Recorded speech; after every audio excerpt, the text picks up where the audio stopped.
Voilà. Bonjour Hélène. Bonjour Pascal. Alors, je nous proposais en fait de faire un échange tout à fait spontané euh, et le plus simple possible pour qu'il soit cordial. Suite en fait à notre entrevue sur Facebook, je te suis depuis un petit temps déjà. Ce qui m'avait interpellé à l'époque, c'était tes dessins. On en parlera certainement. Mais donc, ma première question, un petit peu comme d'habitude, pour aller plus avant par la suite, c'était un petit peu de savoir ben voilà, comment tu t'appelles, qui tu es, en quelques mots, te présenter. En quelques En mots, quelques mots. me présenter en quelques mots. Je suis une gonzesse. Je vis grâce à trois choses. Enfin, je ne parle pas de l'alimentaire. Je parle de la création, enfin l'écriture, le dessin et peinture, et les autres. Les rencontres, l'amour, l'amitié, la découverte des autres. C'est mes trois poumons. On est censé en avoir que deux, mais il m'en faut bien trois. Voilà. Je vois rien pour l'instant en quelques mots.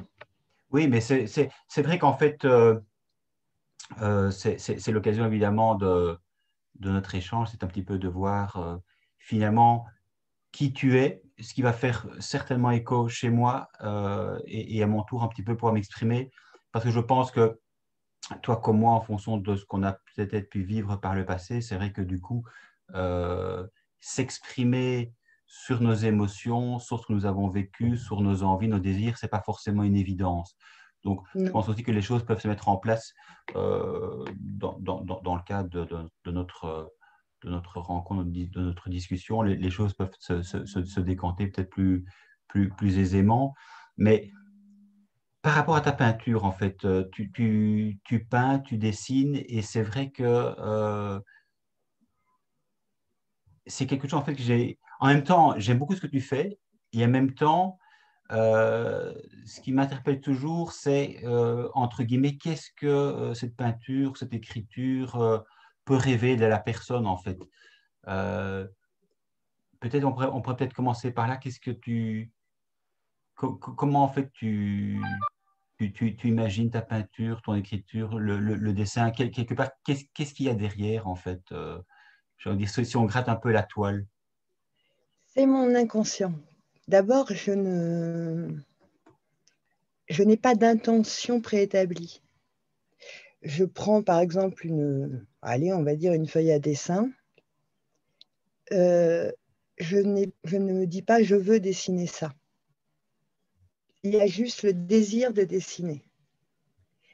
Après, je me laisse faire. Et généralement, c'est pas tant pour dire qui je suis en fait, que de découvrir non seulement qui je suis, parce que ça m'en apprend sur moi, mais après, ça donne des rencontres Ouais. et connaître les autres parce que leur perception, leur regard, ce qu'ils y voient, ce qu'ils ressentent, me fait faire mieux connaissance avec eux aussi.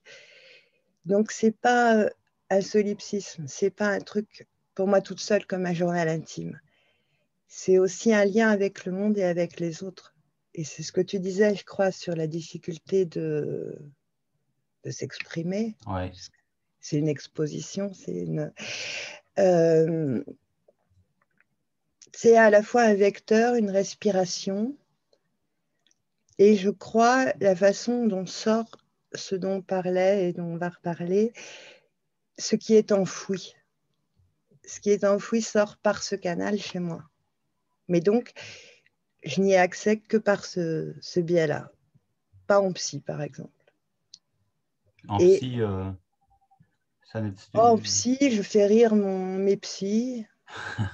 Au moment où j'ai l'impression d'aller prendre le thé chez ma grand-tante. S'il y en a qui m'ont beaucoup aidé, mais ça fait pas long feu, quoi. Ça fait long feu plutôt.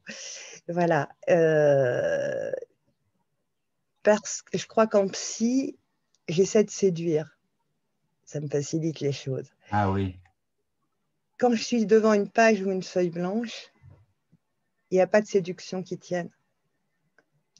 Il n'y a pas ce facteur. Donc, c'est un filtre, la séduction aussi. Mhm. C'est comme faire rire.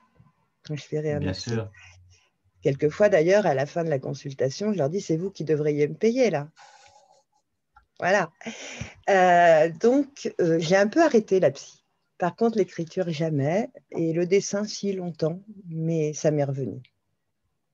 Mais ce qui est dur, je trouve, avec le psy, c'est aussi évidemment le regard qu'il pose sur toi, alors que précisément, euh, quand on s'est fermé à soi-même, s'exposer au regard de l'autre, justement, c'est quelque chose d'extrêmement compliqué. Donc déjà, je trouve, faire la démarche d'un psy, je l'ai fait aussi à une certaine époque, et je me souviens que j'en dormais pas la veille et que pour me rendre chez le psy, c'était hyper compliqué, quoi. Et je me mettais déjà mentalement en tête la pression en me disant par quoi je vais commencer, qu'est-ce qu'il va penser de moi, qu'est-ce que je vais pouvoir dire, qu'est-ce qui va vraiment m'aider.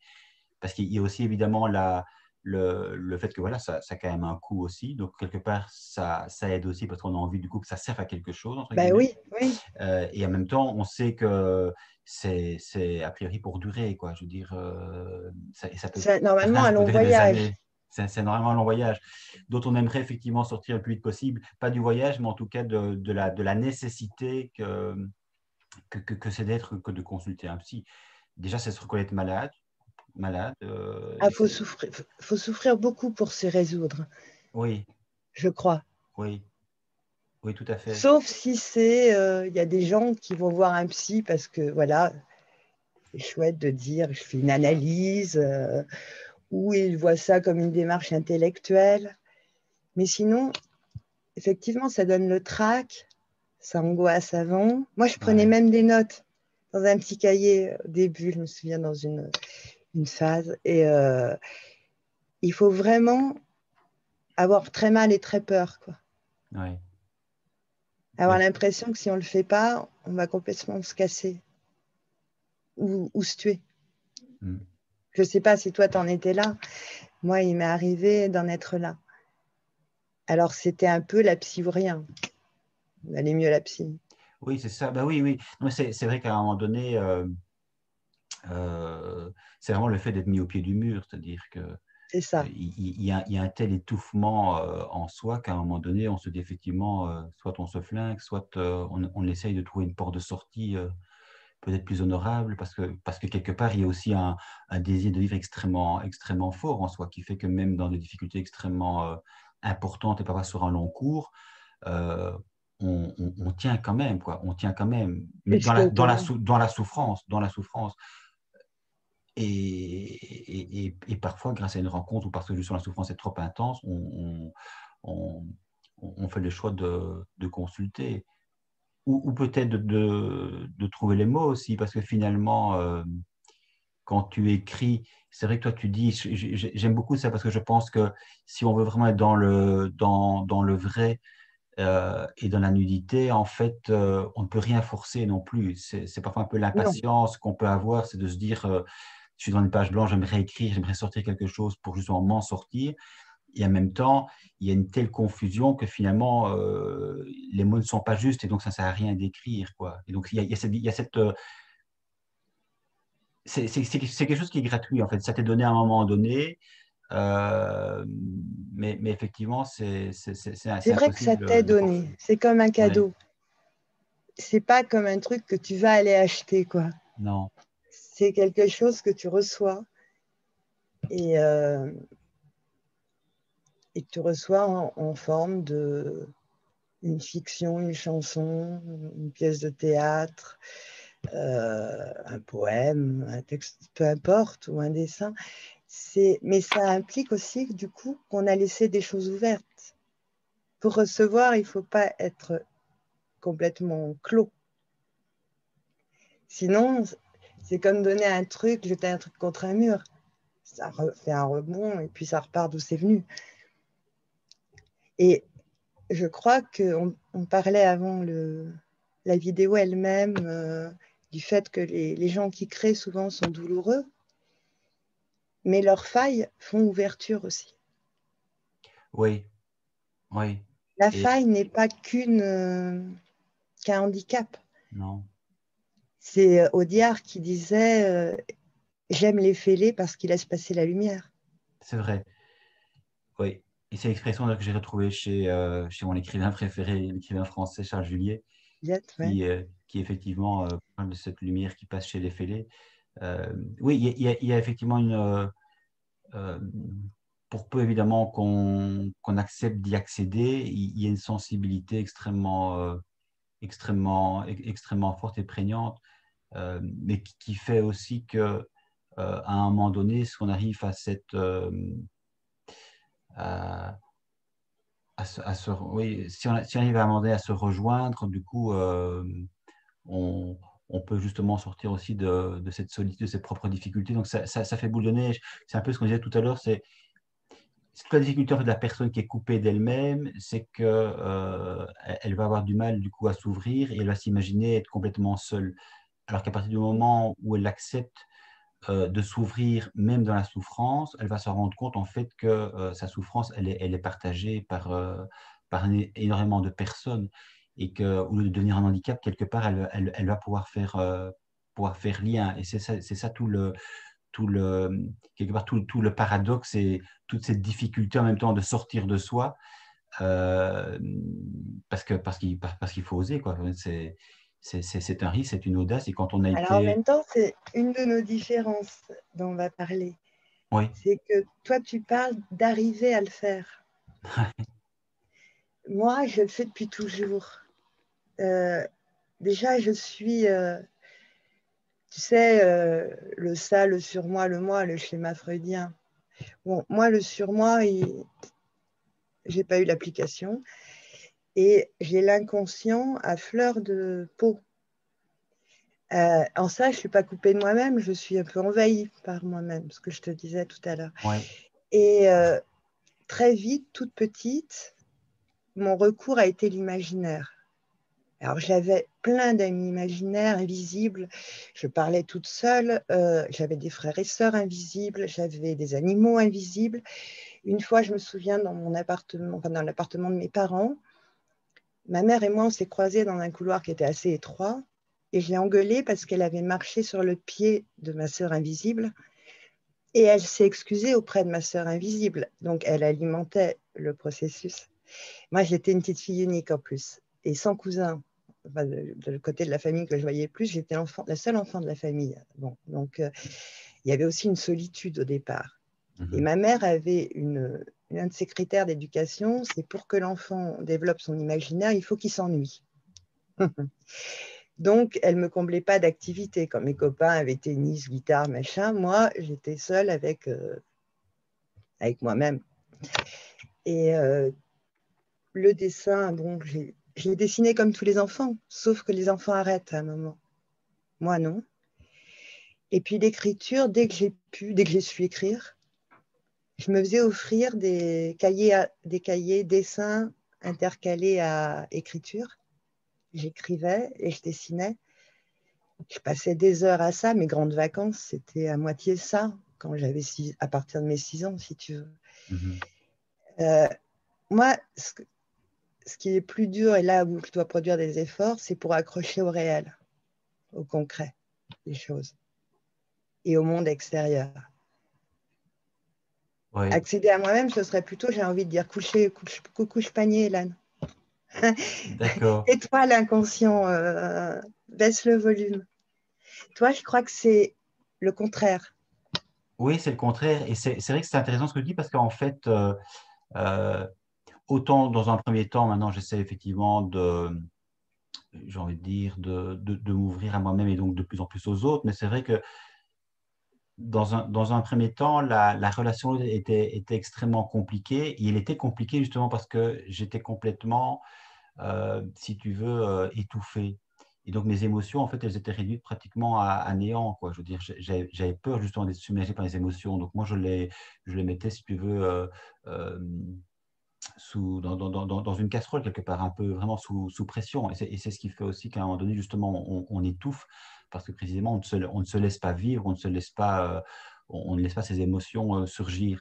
Et du coup, moi, en fait, quand je t'entends, c'est vrai que ça me paraît vraiment c'est intéressant et pour moi, c'est quelque chose que j'ai du mal à percevoir parce que j'ai un peu l'impression, peut-être que je me trompe, c'est que au départ, tu as sans doute peut-être eu une enfance compliquée aussi Oui, et que du coup, le fait d'avoir une enfance compliquée, moi j'ai plus comme schéma intellectuel le fait qu'une enfance compliquée, c'est une enfance où l'enfant ne peut pas se dire, où les émotions ne peuvent pas s'exprimer, où les désirs, ce sont les désirs des parents qui passent à travers leur enfant.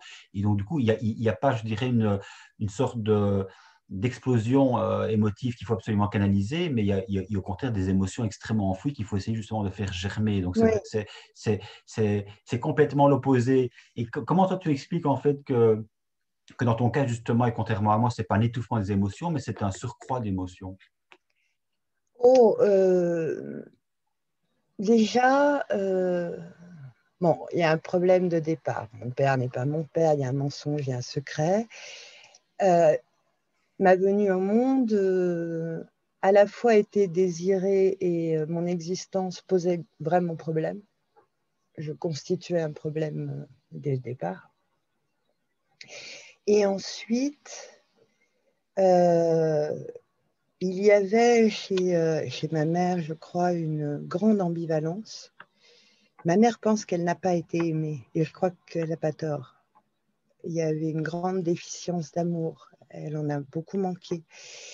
Et elle était sur un registre, c'est pas un reproche que je fais, mais de passer de la passion à la haine.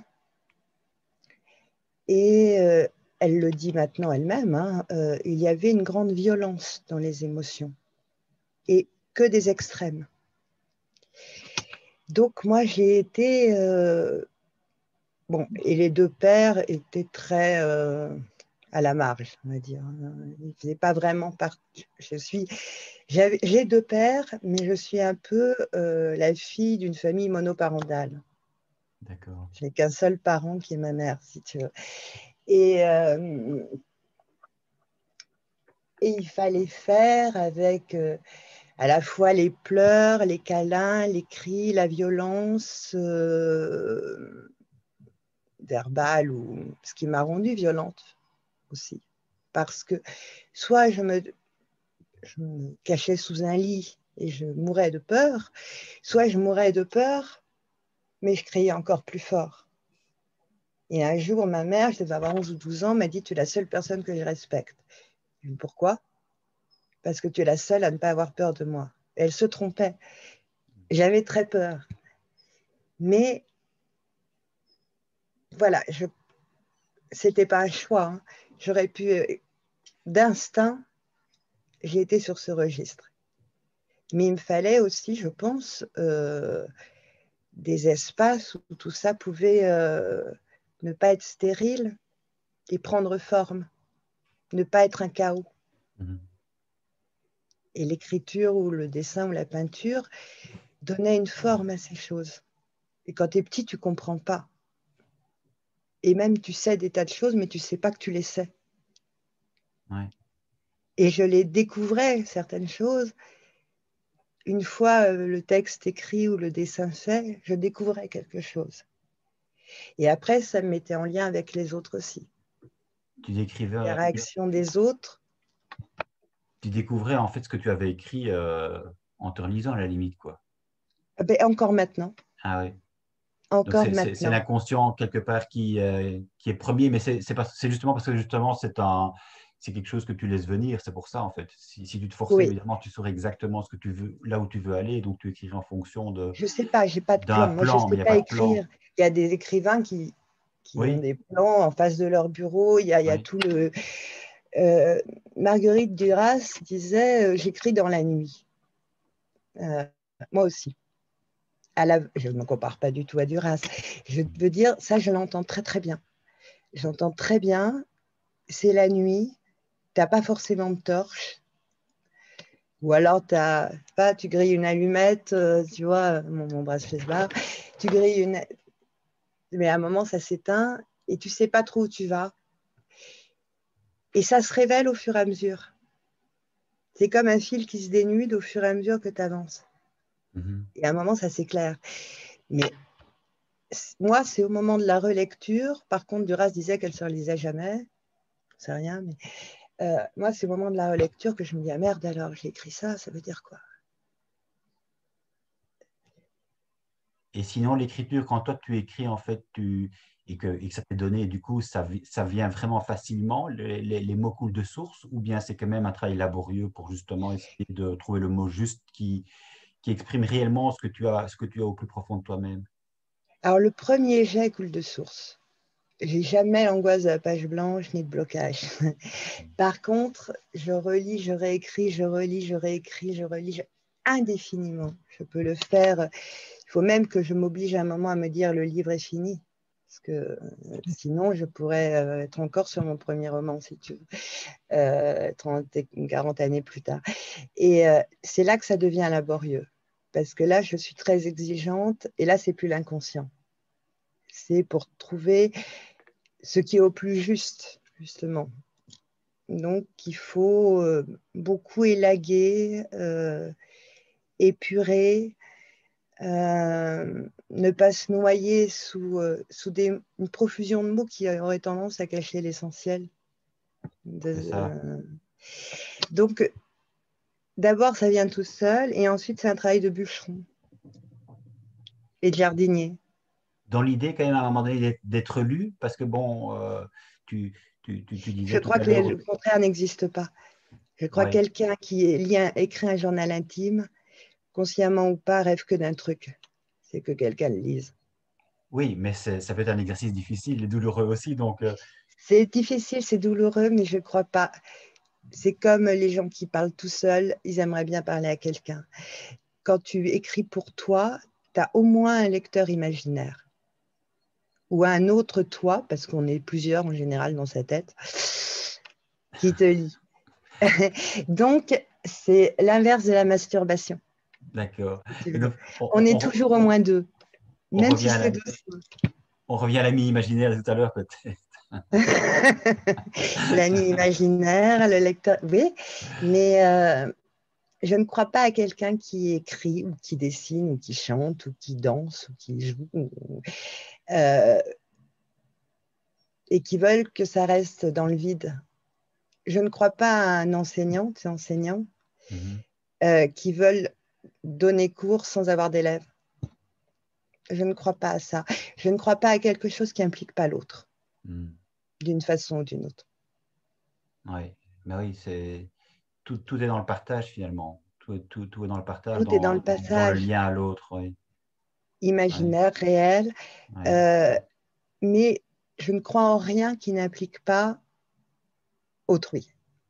Alors, les autres soi-même, les imaginaires, les invisibles, si tu veux, mais aussi les gens réels. J'ai du mal, par exemple, avec les gens qui ne sont pas curieux de ce que j'écris. Parce que moi, si je connais quelqu'un qui crée, je suis très curieuse des personnes que j'aime bien, qui m'intéressent. Donc, je veux savoir ce qu'elles font, ce qu'elles créent. Alors, c'est Ouais. sûr que si c'est un comptable ou un inspecteur des impôts, ça va moins m'intriguer. Mais si quelqu'un compose, écrit, dessine, peint, chorégraphe, je sais pas, chante, joue, je veux voir. D'autant que je pense que c'est une part essentielle de lui-même. Oui, mais c'est vrai que du coup, ça demande justement de manifester un intérêt pour l'autre, de s'intéresser à l'autre et de cesser de consommer parce que je trouve que quelque part, Facebook, c'est magnifique, c'est un réseau social extrêmement puissant et on peut nouer des liens extrêmement sympathiques, mais en même temps, il y a une foison évidemment de choses intéressantes, moins intéressantes. Il y a beaucoup de personnes qui écrivent, qui mettent en ligne des dessins qu'ils font, etc. Donc, c'est vrai qu'on peut être facilement dans un peu comme pour tout le reste, dans un marché de consommation, si à un moment donné, on ne prend pas conscience que voilà, il y a telle personne qui fait telle chose, intéresse-toi vraiment à ce qu'elle fait, essaye de comprendre. Et c'est un petit peu ce qui m'a fait aussi à un moment donné l'envie de te rencontrer, c'est justement à travers tes dessins qui m'intriguait et la manière aussi dont tu interagissais et du coup dont les autres interagissaient aussi avec toi. Parce que ce qui est toujours intéressant, je te trouve, c'est que c'est ton univers et ton univers, évidemment, il va être interprété de manière extrêmement différente selon les personnes qui le reçoivent. Et donc, Et quand les ils gens peuvent y trouver plein de interprètent, ils choses parlent différentes. d'eux. Mais ils parlent d'eux, voilà. Et Ça fait ça écho. me passionne. Oui, Et comme je suis sur un registre assez intime, ce qu'on disait tout à l'heure avant l'enregistrement, je crois que l'intime, c'est ce qui nous rejoint. Chacun retrouve son intimité à travers son imagination, ses filtres, et, et dit quelque chose de lui. Quelquefois, il m'est arrivé qu'on me parle, que plusieurs personnes me parlent à des moments différents du même tableau. J'aurais jamais pu croire que c'était du même qu'ils me parlaient. c'est ça. Tellement ils y voyaient. Et ça, c'est même fascinant. Et quand je publie un dessin, bien sûr, c'est que je veux qu'il soit vu et regardé, mais c'est aussi pour découvrir les autres que quelquefois je connais virtuellement ou que je découvre ou que je connais dans la vie, qui vont me dire, le sachant ou sans le savoir, quelque chose d'eux, Oui, de leur regard, de leur imaginaire, de leur douleur, de leur sensibilité, de leur imaginaire. Et ça, je trouve ça... Donc, tu vois, il y a toujours l'autre. Et moi, je t'ai dit oui pour cette vidéo. On s'était parlé au téléphone. Je suis souvent allée sur ta page. Tu as des sujets qui m'interpellent beaucoup, qui m'intéressent. Et en te parlant au téléphone, je me suis dit que c'était une belle rencontre et que tu étais un autre avec qui je voulais vraiment bien avoir ce dialogue. oui. Et je te disais aussi, c'est vrai que c'est tout à fait réciproque, mais c'est vrai que c'est un exercice pour moi qui reste difficile parce que sortir de soi, c'est réellement un exercice. Et je pense que en même temps, c'est d'ordre de la survie, c'est-à-dire qu'à un moment donné, on a été tellement, enfin, j'ai été quelque part, du fait de mon enfance, tellement enfermé sur moi qu'à un moment donné, je me suis dit, il faut complètement en fait inverser la machine, c'est-à-dire que Mm. je ne pourrais véritablement être moi-même que si je fais un tournant à 180 degrés qui me permet effectivement de, de prendre conscience finalement du gouffre dans lequel j'étais et cette volonté absolument coriace de, de sortir de cette situation, quoi. Et ça, c'est vrai que je t'en parlais également tout à l'heure en off, c'est que euh, chez moi, je pense que le travail était très longtemps une fuite. Euh, Mm. En même temps, c'est le boulot d'avocat, donc il faut prendre la parole, mais c'est une parole évidemment Oui, qui est maîtrisée. C'est une parole qui est maîtrisée, c'est un dossier que l'on reçoit avant l'audience, que l'on lit, que l'on décante, on fait des recherches, etc. Donc, il y a une maîtrise et une préparation. et il y a une préparation. Et Mm. le spontané, du coup, pour moi, est quelque chose de beaucoup plus compliqué, puisque là, on rentre de nouveau dans ce qui est le plus intime, parler de soi, et plus simplement parler des autres ou de défendre le dossier de quelqu'un d'autre. Donc, c'est extrêmement complexe. Et donc, très longtemps, en fait, Et j'ai là, plutôt... c'est deux inconnus qui se parlent, Ouais. chacun de soi et qui écoutent l'autre. C'est même pas comme si tu parlais de toi avec ton meilleur pote. Non, c'est ça, oui, ben oui, oui, oui. Mais c'est ça aussi l'exercice que je dirais qui est le plus intéressant, c'est que quelque part, bon, on sent effectivement qu'il y a des choses extrêmement profondes que tu as vécues, que j'ai vécues aussi, que donc on rejoint quelque part quelque chose d'universel en chacun. Mais on s'est suffisamment décanté, on a suffisamment appris sur soi pour finalement savoir un peu qui l'on est et être suffisamment sécure et peut-être quand même mature aussi pour justement faire ce pas vers l'autre. Peut-être grâce à la douleur d'ailleurs qu'on se trimballe. Est-ce qu'on aurait eu besoin de faire toutes ces démarches et ce travail, d'aller voir au fond de nous si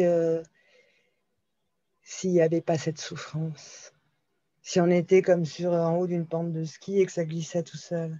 ouais, mais oui, oui, oui, oui, Et bah qu'après, écoute, c'est la oui, remontante interdit en ce moment, d'accord, mais nous, on n'a pas de remontante installée. non, c'est sûr. Non, non, c'est vrai que Et même la les souffrance est un moteur. glissades, ça glisse mal ou alors on se prend un sapin, quoi. Ouais, Donc, c'est peut-être grâce à cette charge qu'on porte. Il y a quelqu'un qui m'a dit il y a quelque temps, tu es très chargé, qui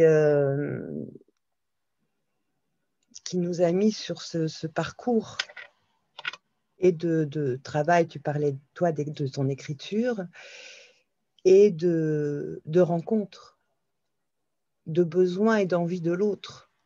Ouais. Ne serait-ce que pour avoir une meilleure connaissance de soi. Parce que Mais le c'est ça, regard d'un autre t'apprend sur toi. c'est ça.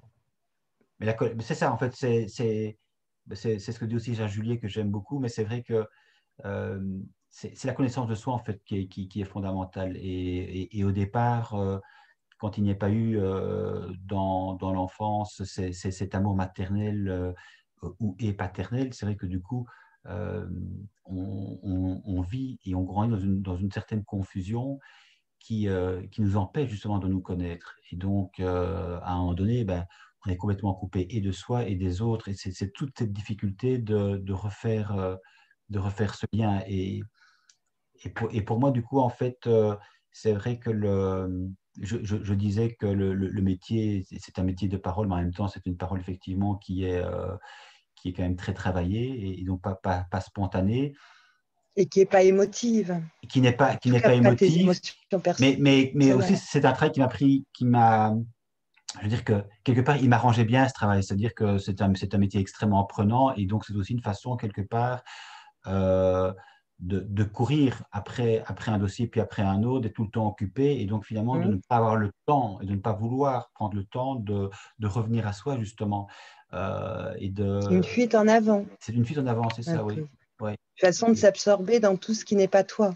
Voilà. Et ça, je pense, pour avoir rencontré d'autres confrères aussi, mais c'est pas une question de métier, mais que beaucoup, effectivement, prennent le boulot comme étant quelque chose qui leur permet de s'éviter, finalement. Et que s'il n'y a pas, à un moment donné, un drame existentiel chez soi-même ou chez un proche, la remise en question, en fait, elle est extrêmement difficile à faire. On a souvent besoin d'être mis au pied du mur à un moment donné pour se dire c'est plus possible de vivre comme ça.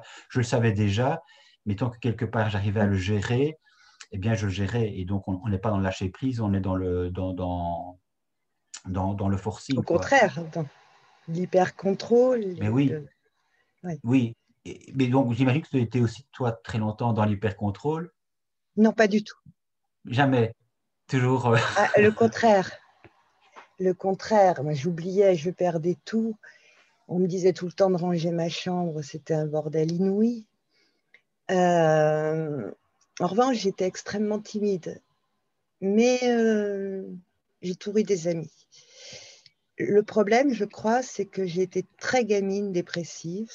J'ai dépressive au point à un moment de même plus pouvoir marcher.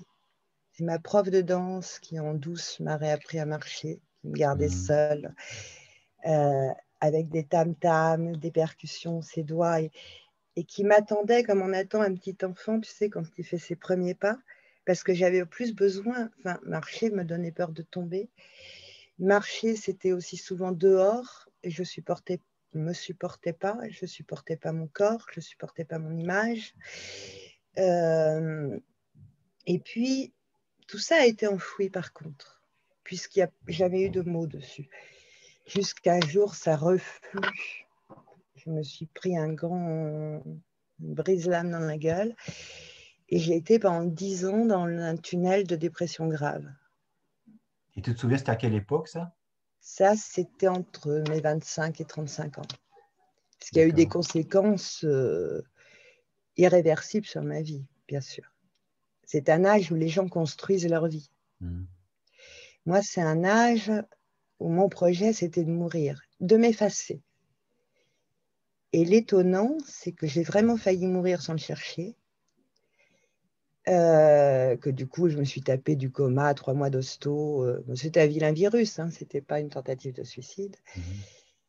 Et que quand on m'a dit, tu te rends compte, tu as survécu, j'ai fait la gueule. J'ai beaucoup déçu mes médecins, mes soignants, mais je ne leur ai pas dit merci du tout.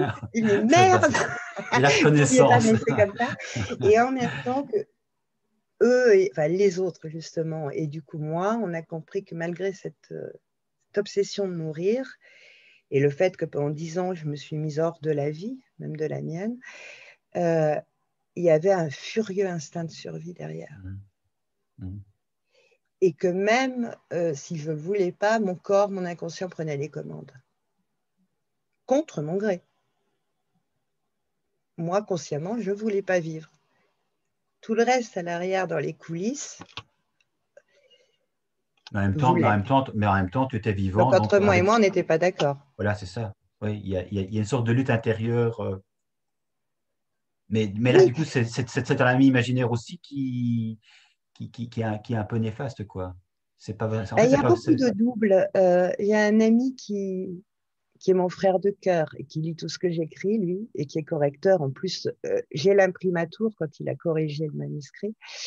Et donc, il me dit, il a relevé la récurrence des doubles dans mes histoires. Ah, voilà. Ouais. Sans être schizo, hein. Je ne pense pas Oui, que... oui. Mais tu sais, il y a une phrase que j'aime bien d'un chanteur, Henri Tachon, qui est peut-être pas très connu, mais il dit, dans mon parti, il n'y a que moi-même et c'est déjà le bordel. Mais C'est une phrase dans laquelle je me reconnais pas mal. oui, c'est ça. Mais vivre en bonne compagnie avec soi-même, c'est compliqué pour pas mal de personnes. Hein. C'est très Mais rare. Je connais une très, très personne, un très rare. proche, C'est très qui vit rare. bien avec lui-même, mais c'est Vraiment. très rare. Ouais, ouais.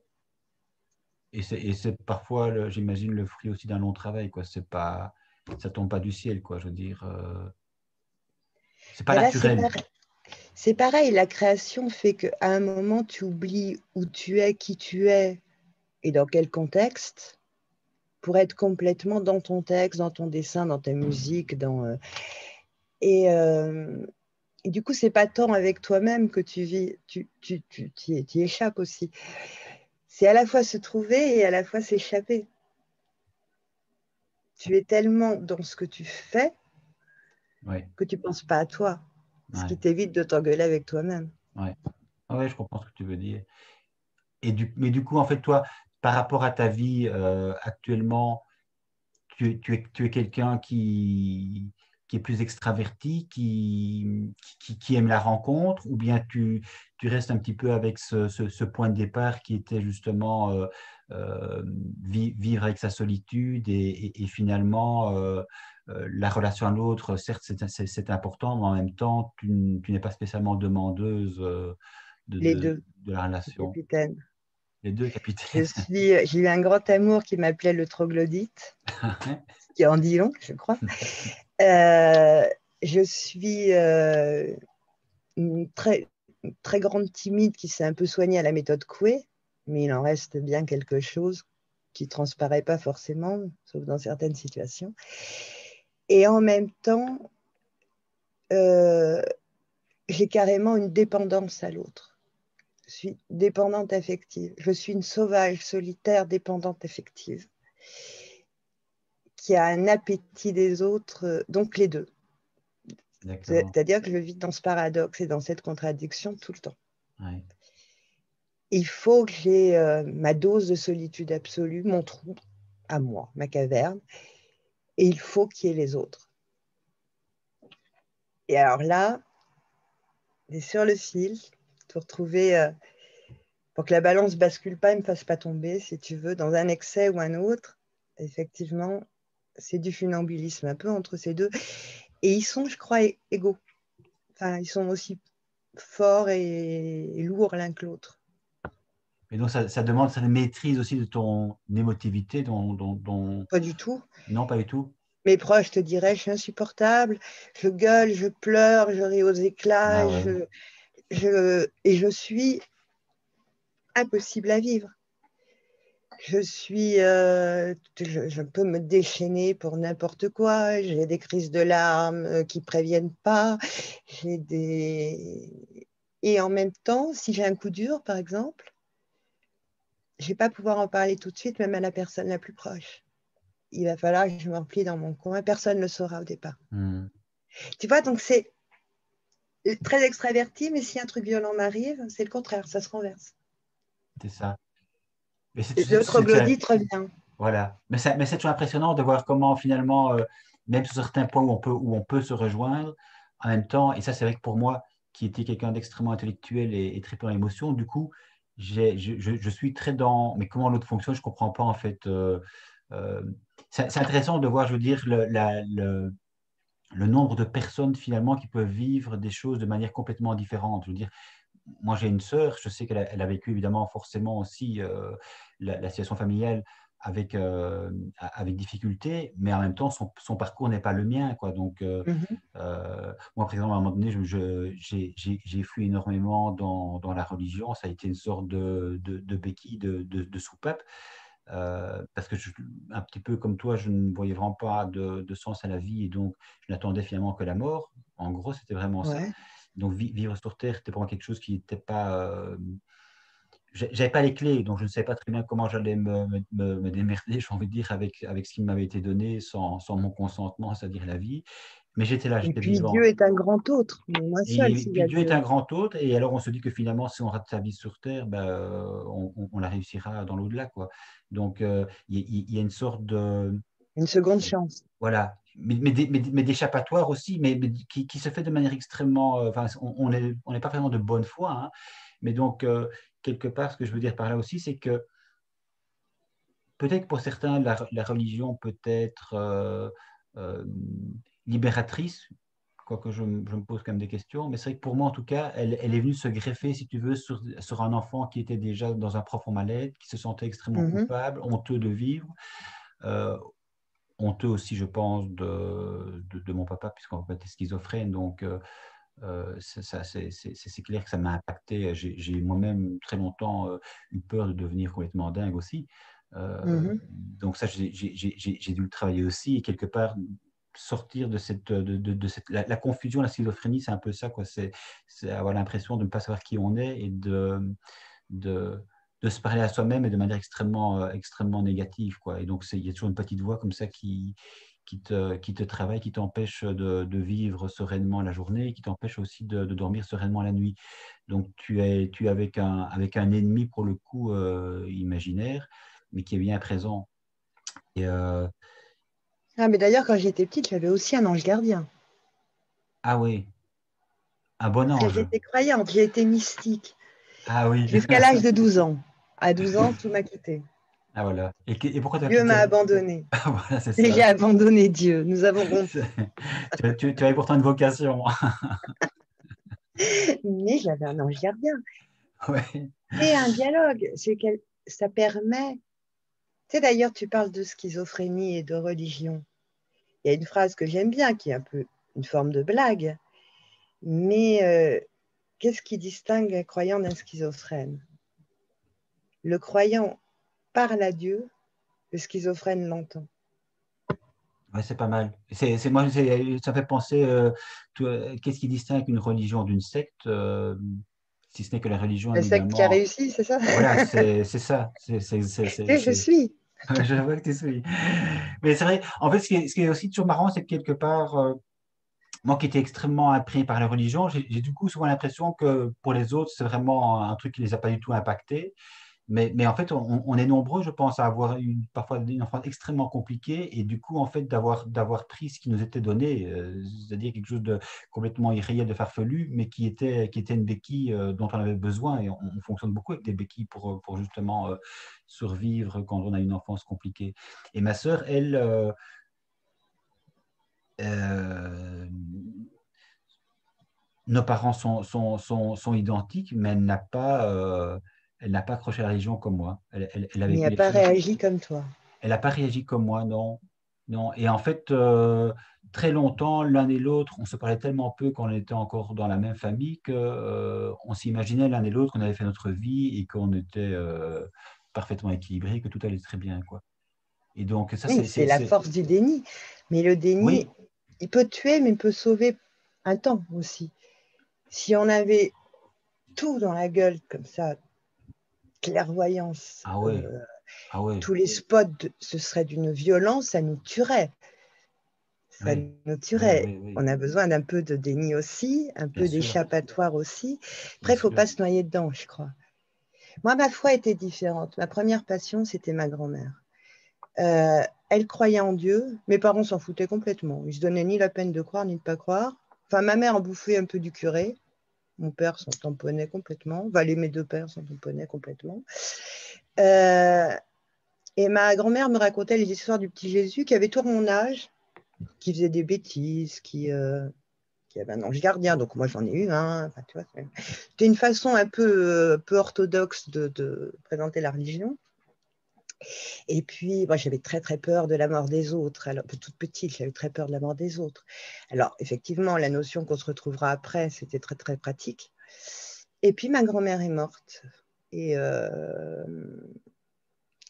en fait, quand elle m'a quittée, la perte a été la perte de Dieu. C'était en elle que je croyais.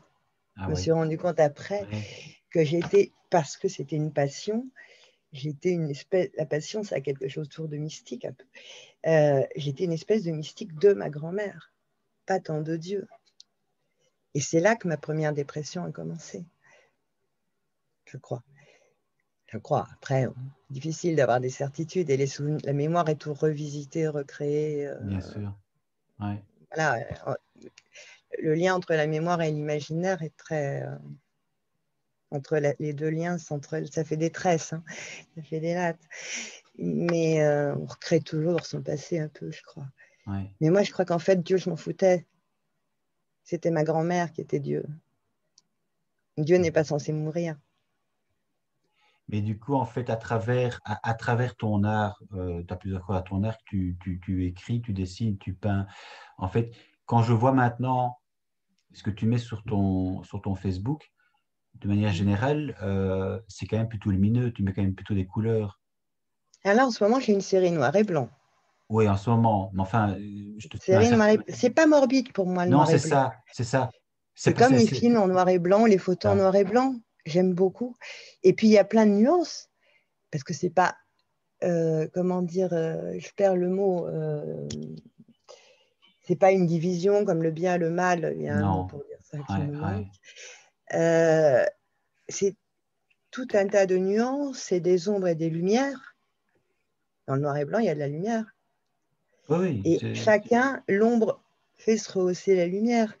Donc pour moi, ça n'a rien de triste, le noir et blanc. donc tu aimes Soulage. J'adore Soulage.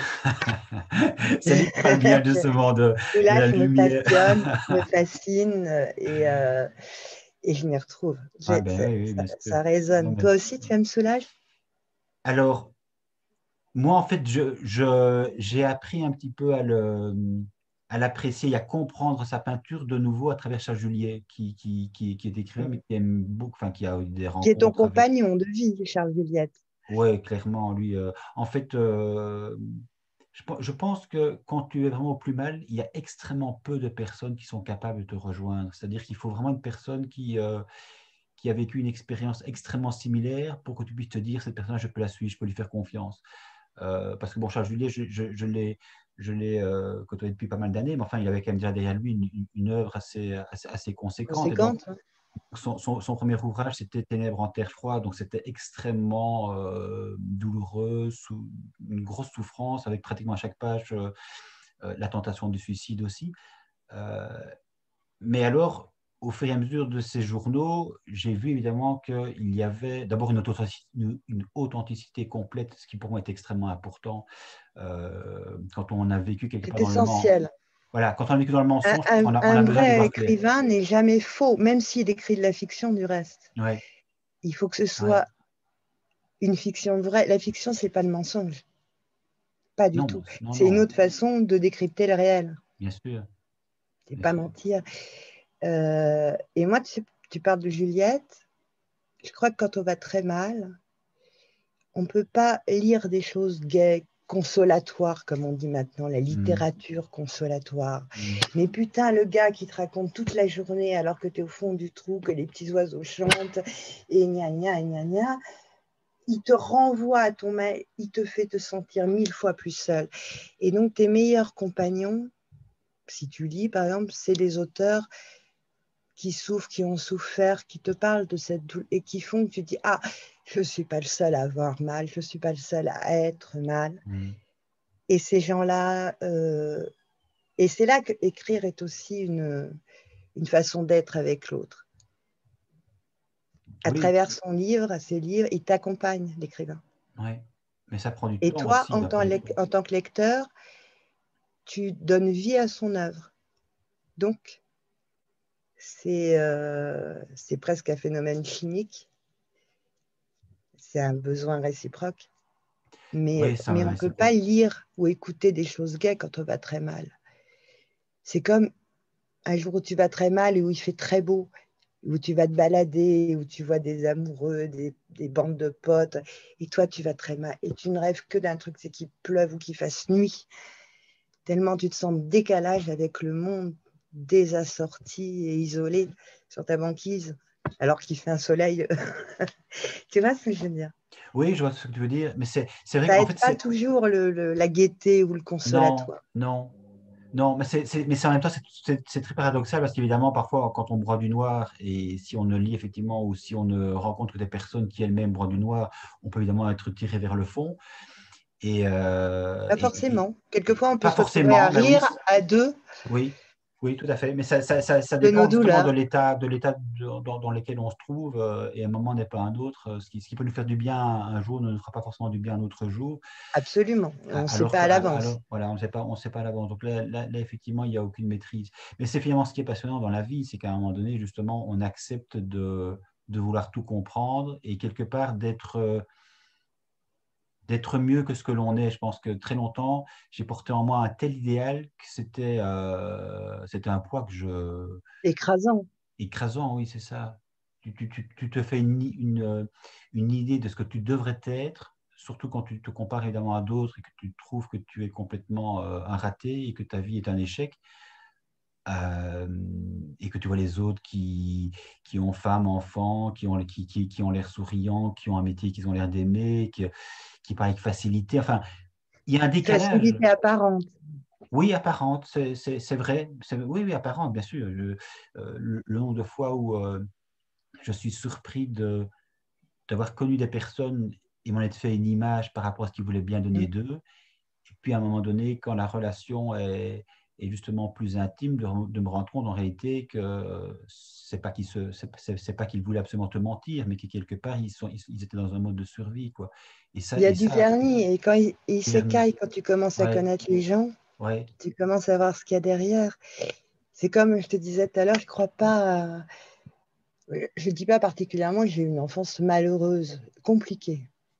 C'est pas tout à fait pareil. Moi, j'étais mélancolique. Donc moi, j'étais... Et puis, je ne m'aimais pas. Il n'y avait rien à faire, je ne m'aimais pas. Mais euh, j'ai eu des moments très heureux et contrairement à toi, des trucs très affectifs.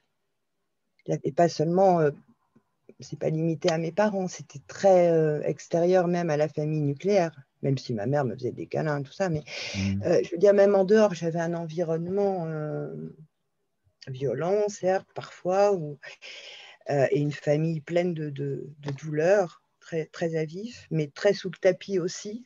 Euh, on paraissait souvent aux autres une famille idéale, ce qui me fait mourir de rire quand j'y repense. ouais. Vu les dégâts. Mais en fait, je ne pense pas qu'il y ait d'enfance simple. L'enfant, c'est ce que je te disais en off, il n'est qu'en état de subir et de réagir. Il ne peut pas agir. Il n'a pas de quoi pourvoir à ses besoins. Il ne peut pas partir. Il est obligé de prendre l'amour ou le non-amour ou le mauvais amour qu'on lui procure. Il ne peut pas aller en chercher ailleurs. Il ne peut pas se casser. Il ne peut pas dire, allez, je prends la porte, je vous emmerde. Et il est obligé d'aimer ceux qui sont là, qu'ils soient aimables ou Mm, pas, de toute façon. Les enfants, d'ailleurs, battus, ne dénoncent pas leurs parents et ne les aiment pas forcément moins pour autant. mm, L'enfant est un peu condamné à aimer, mais il est forcément vulnérable et donc je ne crois pas qu'il y ait le mythe de l'enfant pur comme le mythe de l'enfant innocent, comme le mythe de l'enfance heureuse. Pour moi, c'est des mythes. Tout peut... D'ailleurs, qu'est-ce qu'on fait en premier? On crie et puis on pleure. Premier truc de vivre, c'est un choc d'une violence. ouais. Il y a un livre d'Otto Rank d'ailleurs qui s'appelle Le traumatisme de la naissance. Tout d'un coup, tu prends l'oxygène à mort alors que tu étais dans un milieu aquatique. Tu te prends une lumière, des bruits, tu ne sais pas ce qui t'arrive, dans quoi tu tombes. Tu n'as rien choisi. Tu es dans l'étrangeté. Qu'est-ce que tu fais? Le premier truc, c'est gueuler et pleurer. Ouais. Ouais, Ce c'est qui vrai. rassure les autres. Ah, il va bien cet Oui, enfant. C'est vrai. il est vivant. Heureusement. Il est vivant. Il va vivre, et voilà. Et après, on compte les orteils et les doigts, mais c'est très, très violent. Ouais. Violent pour la mère, violent pour, je pense, le père aussi d'une autre façon. C'est violent, c'est un bouleversement, j'imagine, d'avoir un enfant. Je ne le connais pas, tu sais, mais j'ai de l'imagination. Euh, et pour l'enfant, c'est un foutu choc. Le premier truc que tu connais de la vie, c'est un choc d'une violence TNT. Ouais. On te catapulte dans la douleur de ta mère, dans le cri, le sang, machin, dans un truc qui te fait crier et pleurer d'office et qui t'agresse. Un environnement auquel... Et en plus, les humains sont la seule espèce où les petits naissent prématurés.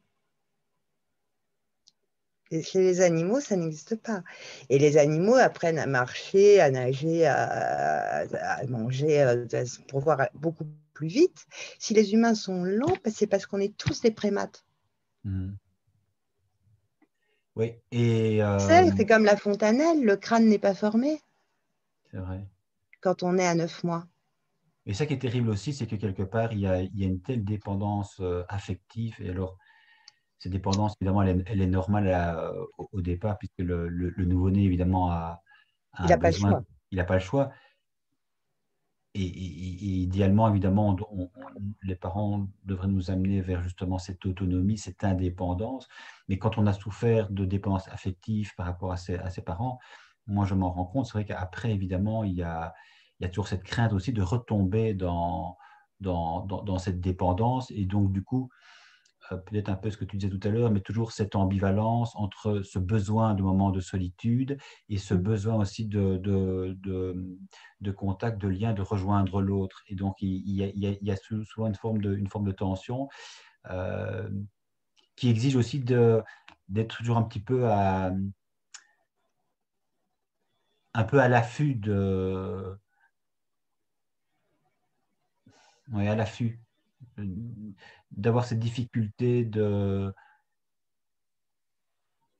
d'être en lien avec l'autre et du coup de ne pas trop s'ouvrir à l'autre, mais pas trop. C'est-à-dire peur d'être de nouveau envahi en fait par le désir, le besoin que l'autre peut avoir à ton égard. Donc, euh, C'est ce que tu m'avais dit après notre première conversation téléphonique, où ton écoute était tellement bonne et que j'avais quasiment parlé toute seule. ouais, Je t'avais écrit ensuite en ouais, message très personnel que j'avais senti un déséquilibre qui me mettait mal à l'aise et où tu m'avais dit non mais je suis timide, je ne peux pas tout de suite parler comme ça ouais, ouais. à quelqu'un. Voilà. Oui, Alors que mais toi, tu mets l'autre en condition de le faire. ouais. Oui, Tu oui, lui oui, oui, oui, prépares le lit pour qu'il le fasse. oui.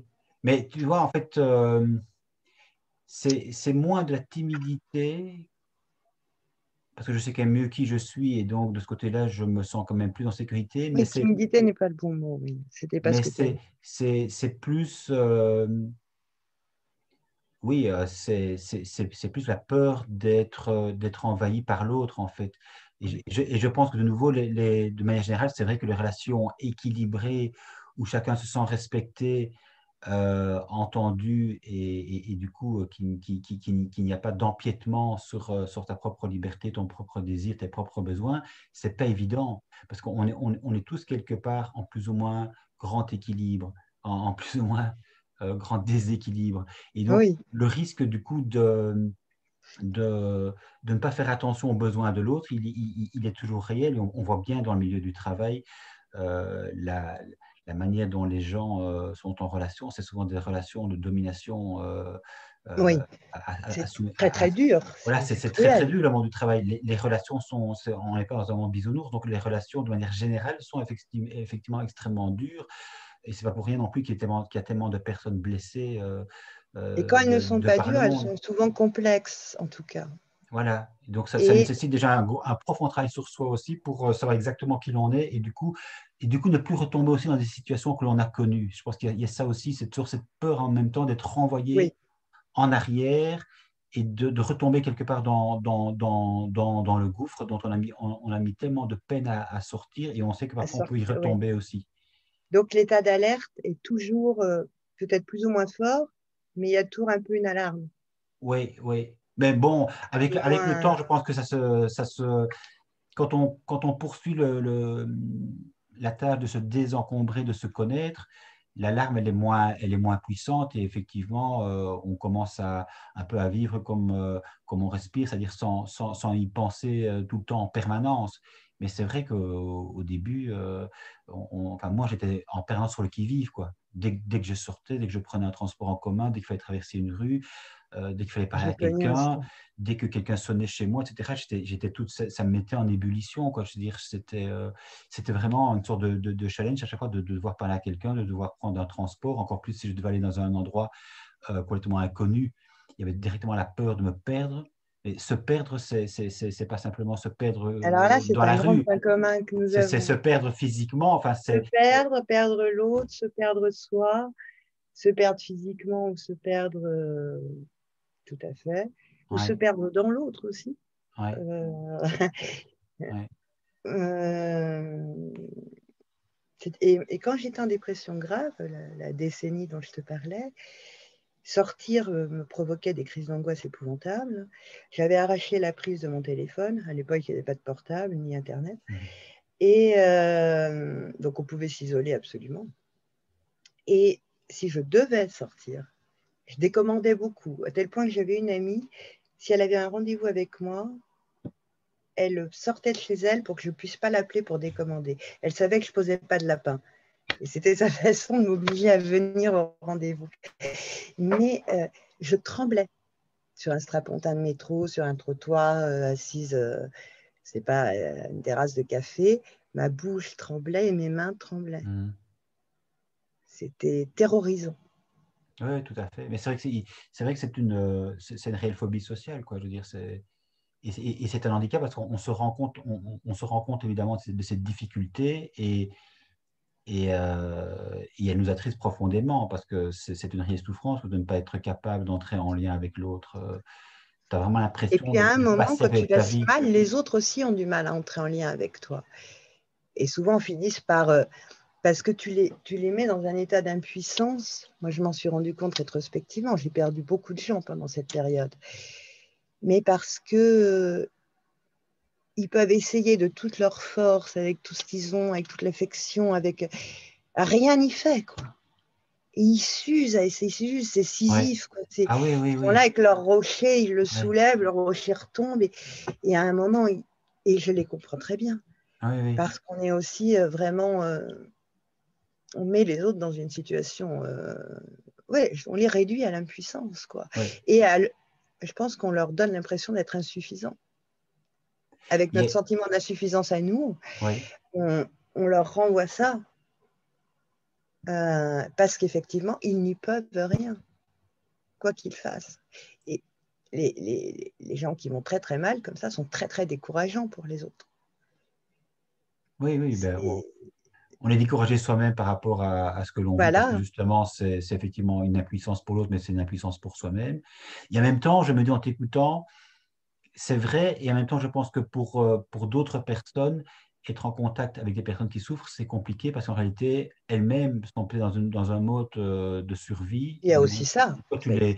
tu les interpelles, tu viens titiller leur propre souffrance qu'elles n'ont pas envie de Et visiter. ils se voient Et donc, dans ta voilà, souffrance. voilà, tout à L'effet fait. miroir aussi. Voilà, tout à fait.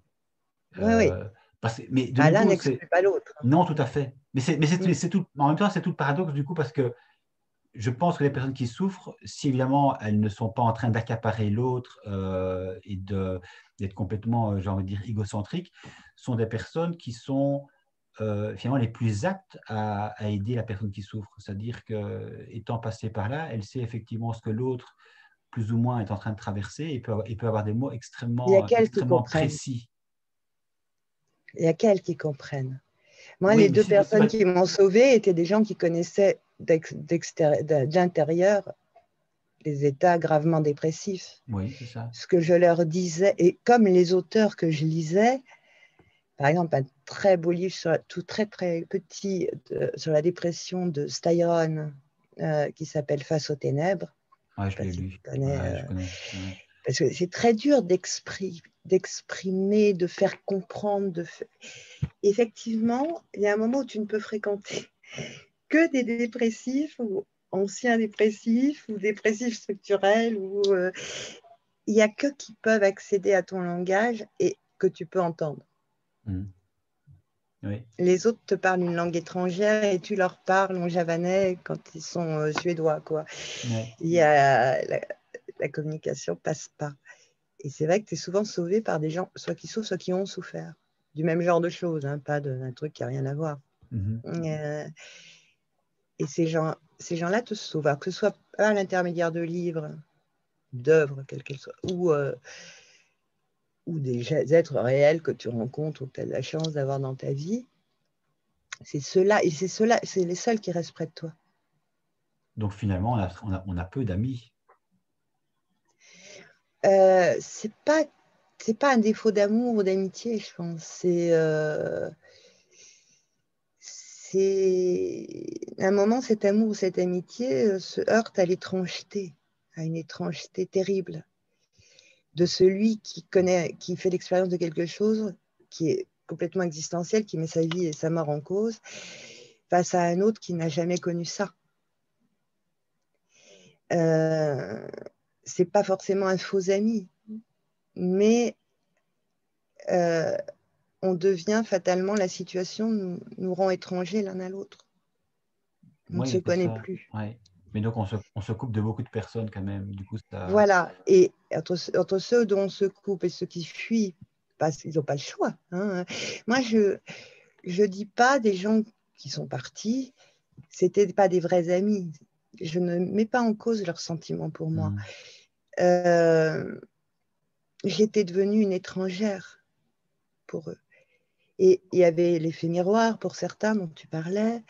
Il y avait cette fameuse impuissance et ce sentiment d'insuffisance à aider quelqu'un qu'on aime vraiment. En plus, en se disant à quoi sert mon amitié, à quoi sert mon amour? Ça ne lui fait aucun bien, ça lui fait rien alors.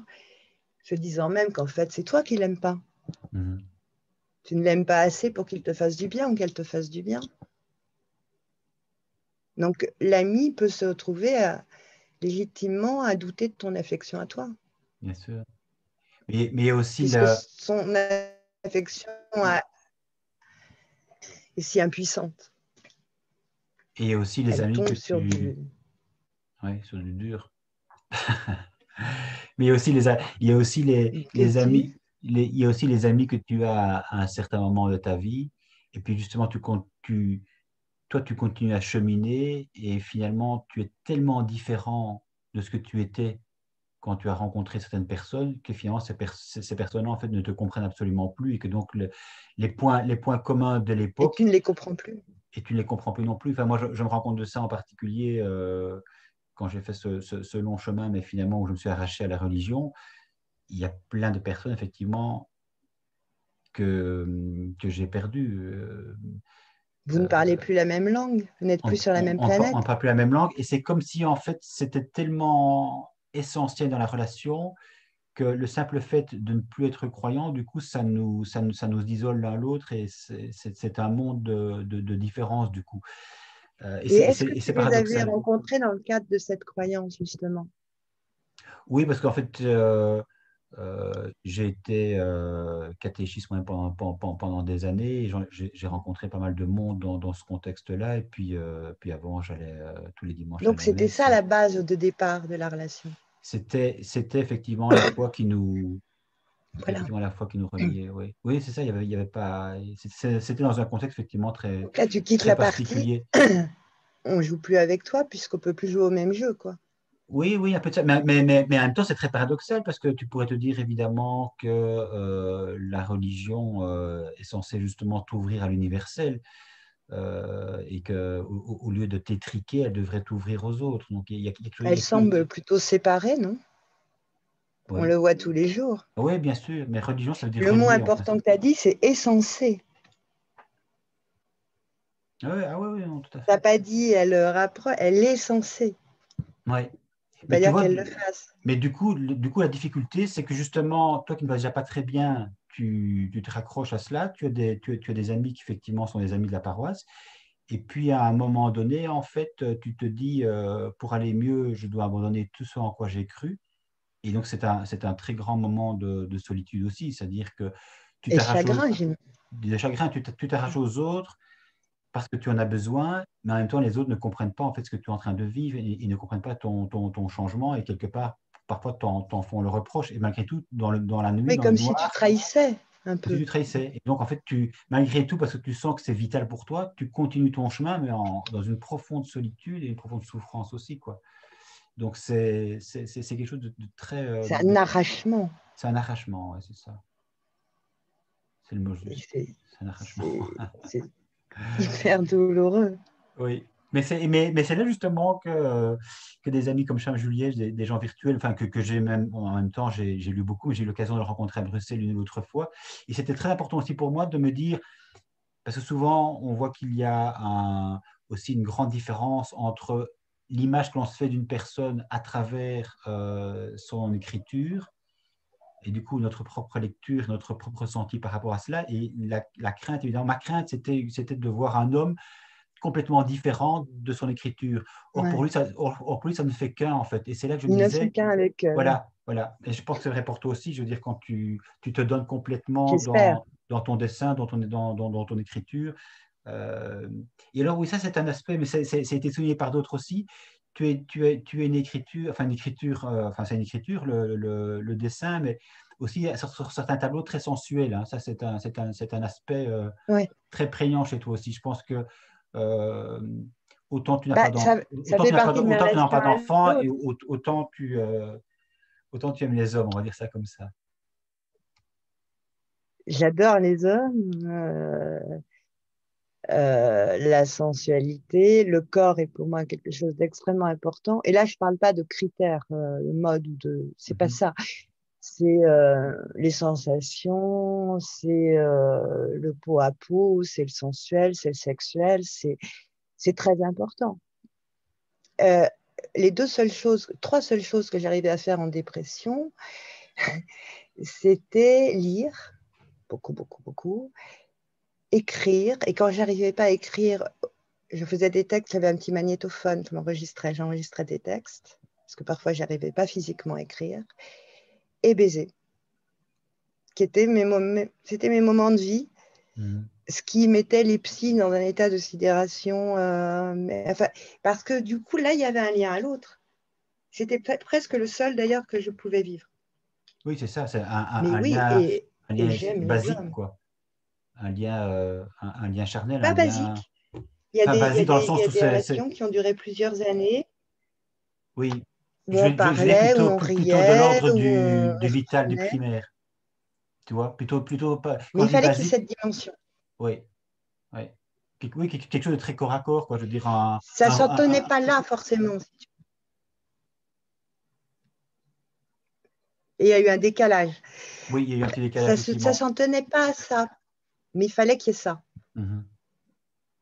Parce que là, c'est comme dans la création, on s'oublie. C'est comme, une, imagine quelqu'un qui prendrait du plaisir. Il y a de l'abandon dans le sexe. Elle ne se dirait pas, putain, ce con est en train de me décoiffer. Elle pense pas, cette personne ne pense pas à quoi elle a l'air. Ouais. Tu es, euh, tu es dans l'abandon à l'autre et tu te laisses aller à t'abandonner, tu lâches prise. Euh, donc, tu peux même certainement des fois être tout à fait laid, ridicule, sentir le fauve, transpirer, etc. Tu t'en fous complètement. Rien à faire. Le narcissisme n'a plus non plus l'ego, tout ça, tout ce bordel là. Mhm. Euh, le vrai sexe le dégage. Donc, tu n'es plus dans la torture de toi avec toi, entre toi et tes nœuds. Tu es dans un voyage à deux où tu t'oublies, quoi, finalement. Oui, en fait, tu parviens à cet endroit-là, si je puis dire, à être différent ou différente de ce que tu es d'ordinaire. Et Parce que, délivré. voilà, mais cette délivrance, ce lâcher prise, je veux dire, d'ordinaire, c'est justement moins évident. Et Voilà, d'où la voilà. souffrance que Et là, l'on c'est a. une situation, enfin, c'est un moment de vie où si cet abandon n'est pas évident, c'est qu'il y a un truc qui ne se passe pas bien. Ouais. Ah oui, oui, c'est un lieu de vérité. Mais si ça se passe bien, il advient fatalement, cet abandon. Mm. Et dans ces cas-là, c'était les seuls moments où la dépression lâchait prise, si tu veux, elle aussi. Elle avait lâché son emprise sur moi. Mm. Comme quand, à d'autres moments, alors là, elle ne lâchait pas vraiment prise, mais ça me consolait. C'était mes frères de douleur, les écrivains qui connaissaient des douleurs similaires, enfin, dans lesquelles je pouvais me reconnaître et donc ne plus être seule, qui parlaient cette langue-là C'est ça. et qui étaient donc des intimes, Ouais.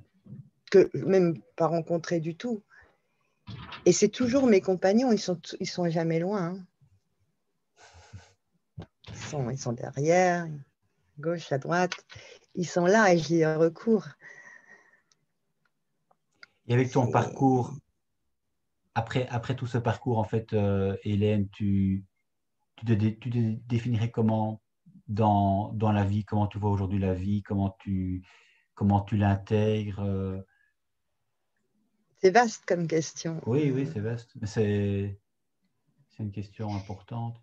C'est un peu pour moi un chaos que j'arrive un peu plus, pas à la perfection, pas tout le temps, euh, dans lequel j'arrive un peu plus à me mouvoir.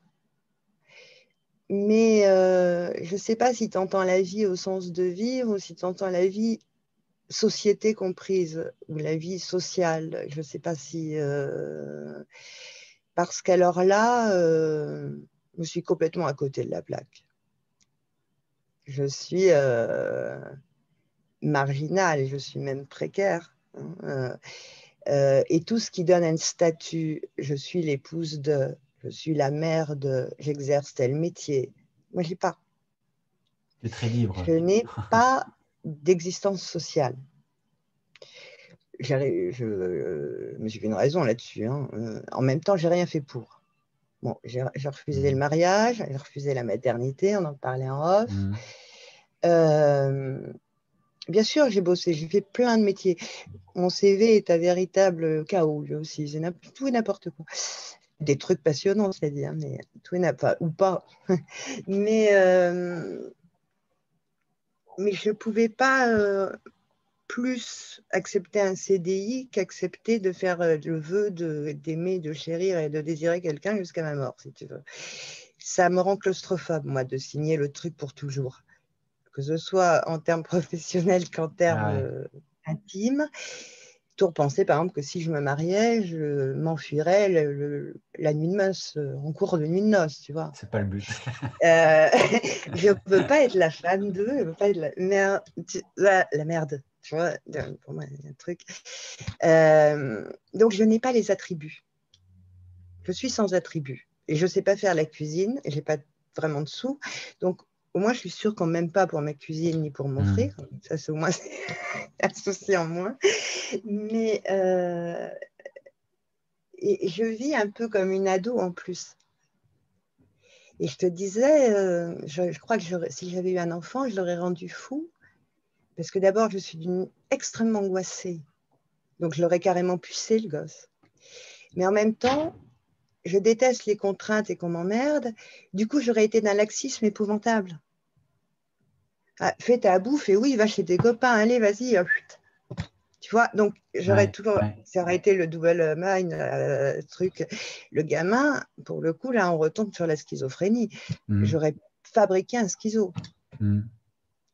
Et avec ma façon d'être. c'est ça, parce qu'en fait, quelque part, enfin, c'est comme ça que moi je le ressens, c'est peut-être pas comme ça que toi tu le vis, mais il y a toujours aussi ce besoin de profonde liberté qui est liée justement au fait qu'il y a une profonde oppression.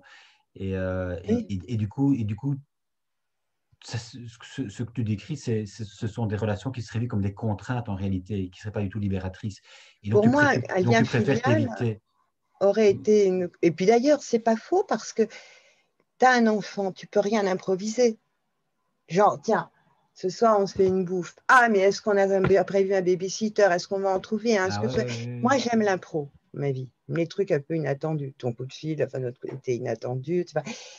J'avais pas à m'occuper de te dire, putain, le petit fait une la varicelle ou j'ai un ado qui a un chagrin d'amour à côté. Là, j'ai pas à m'occuper de remplir le frigo pour 4 personnes et aller à Auchan.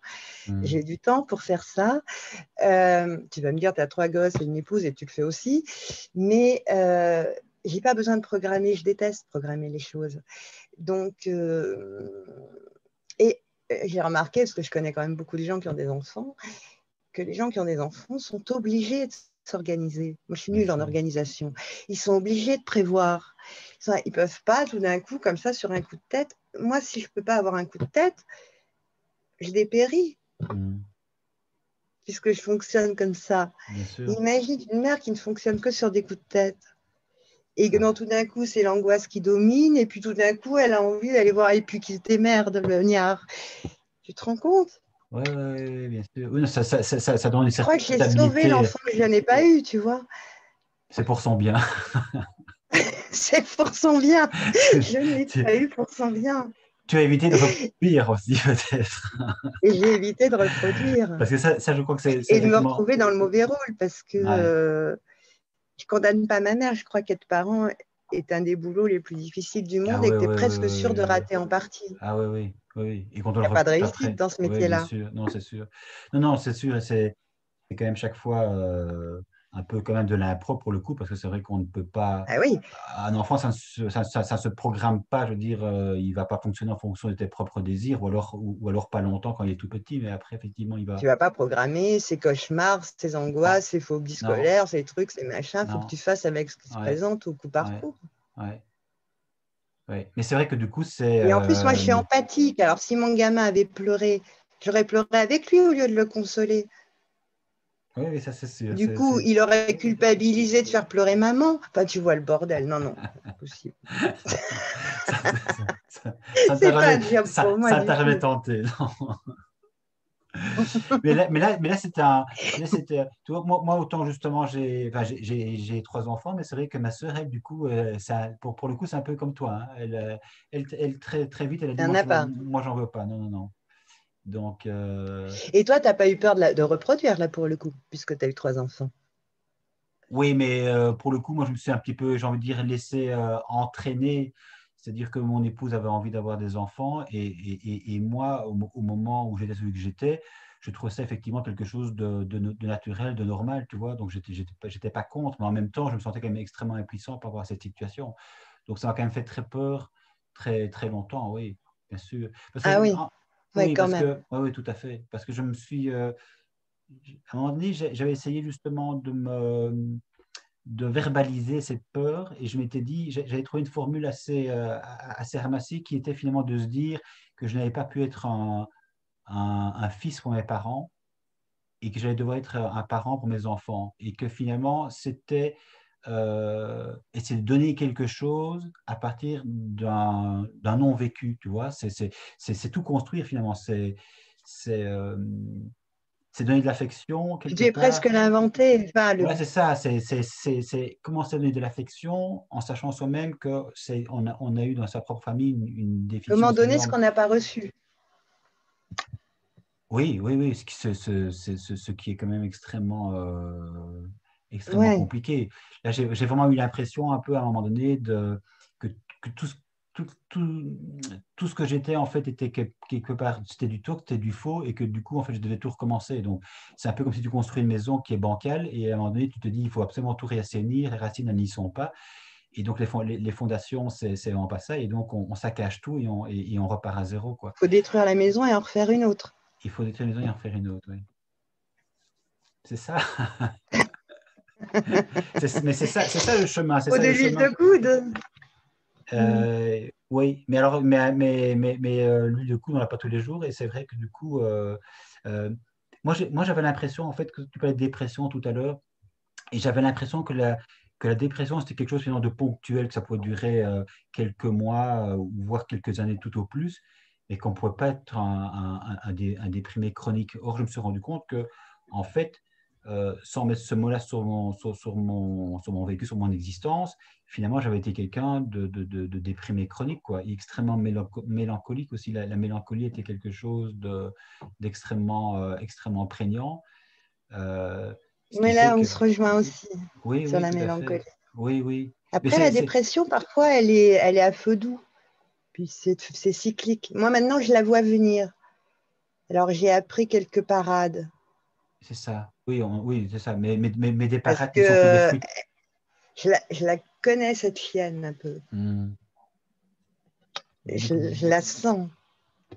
Je connais son odeur de chienne sournoise, de renarde, plutôt. voilà. Mais ça permet aussi, du coup, de ne plus, se connaissant mieux, ça permet aussi d'avoir ces petits réflexes qui te permettent de rebondir et de ne plus retomber dans des situations aussi Alors, on dramatiques. n'est jamais sûr de plus retomber, je crois. Il y a On pas quand même, essaye. il y a pas qu'à un moment donné une guérison qui s'opère de la blessure. Tu n'as pas l'impression Est-ce quand qu'il même y a une d'avancer un peu? généralité là-dessus? Je pense que pour certains, Non, sans doute, oui. mais pour Pour toi. d'autres, peut-être pas. Euh, Moi, la vie m'a appris un truc, c'est toujours ou jamais. Donc, Hmm. je dirais pas je te désirerai toujours et je ne dirais pas je ne retomberai jamais dans la dépression. C'est ça. je, je sais qu'un des propres des démons, c'est de revenir. C'est salopard. Hein, c'est Oui, comme oui, le c'est petit ça. vélo Oui, qui tourne, oui. c'est des choses Oui, oui, circulaires. oui, oui, oui, oui. Après, on n'y réagit pas forcément de la même façon, selon sa maturité, selon l'expérience qu'on en a, les signes qu'on détecte, les petites, ce que je te disais, les espèces de petites parades qu'on a pour se retenir un peu d'aller trop bas. Moi, ça, c'est pas que je me retiens de tomber, mais je crois que j'ai appris ou à mieux tomber, comme dans les arts martiaux, ou à tomber moins bas, Et du coup, pour maintenant, en l'instant. fait, Mais je sais, je pourrais, je, je, je vois certaines choses qui pourraient arriver dans ma vie qui pourraient me rejeter en enfer, ouais, mhm. si elles arrivaient. Et maintenant, en fait, Donc, Hélène, moi, je voulais dire, maintenant, en fait, justement, si, tu m'entends? ouais, là, Si, il y avait un décalage encore. ouais.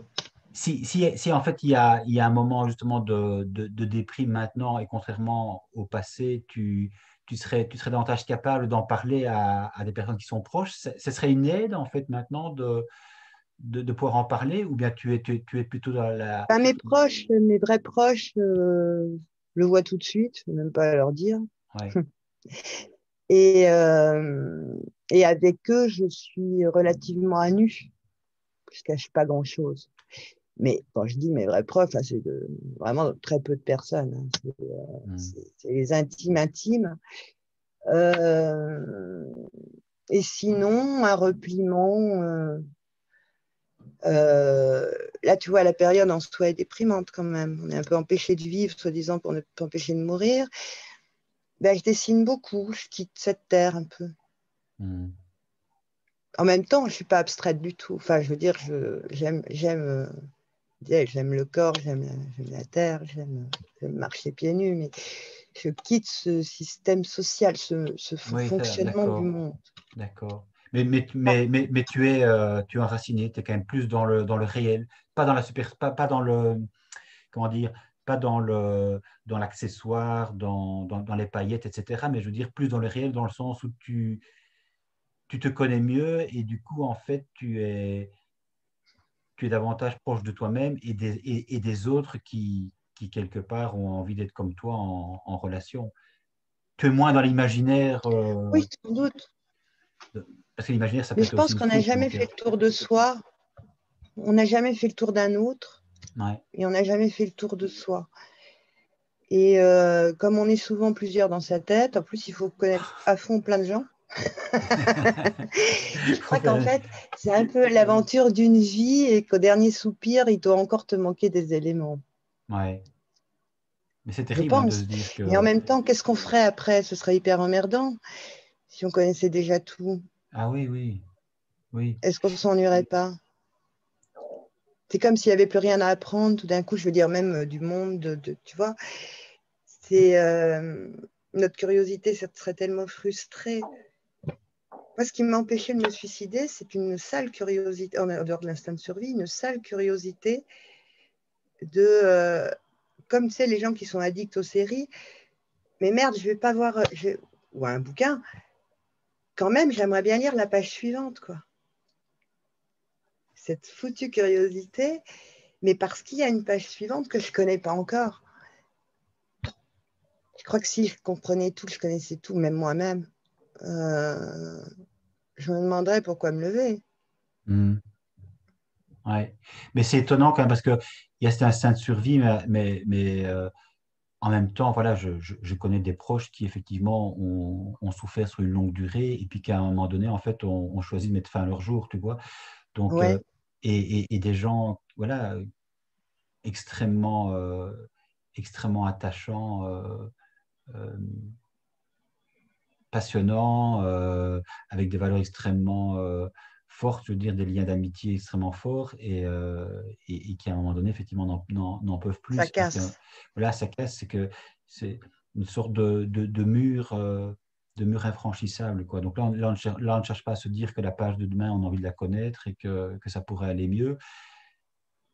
C'est un peu ce que je disais tout à l'heure, c'est qu'il y a c'est une drôle de sensation, ça, c'est qu'à un moment donné, on lutte en disant j'espère que demain sera un autre jour et que ça ira mieux et donc ça m'aide à tenir. Et puis il peut y avoir un moment donné où on se dit mais ça fait tellement longtemps que tu espères et en fait tu es Ouais. tellement au fond du trou qu'en réalité, On a tu, épuisé l'espoir. voilà, on a épuisé l'espoir. Et c'est peut-être paradoxalement là, à ce moment-là qu'il y a un réel lâcher-prise c'est-à-dire qu'on n'est plus dans le forcing, dans le je dois, il faut. C'est qu'il y a un réel lâcher-prise qui fait qu'à un moment donné, il y a autre chose qui se met en place et que le, qu'on est plus justement dans la fuite. Enfin, c'est une drôle d'alchimie. Hein. Je trouve Je crois que le que- lâcher prise est possible aussi parfois quand tu es au fond du trou parce que tu n'as plus rien à perdre. Ah oui, c'est ça. Tu as l'impression, peut-être que c'est qu'une impression du restant, Ouais, ouais. qu'il n'y a plus rien à perdre.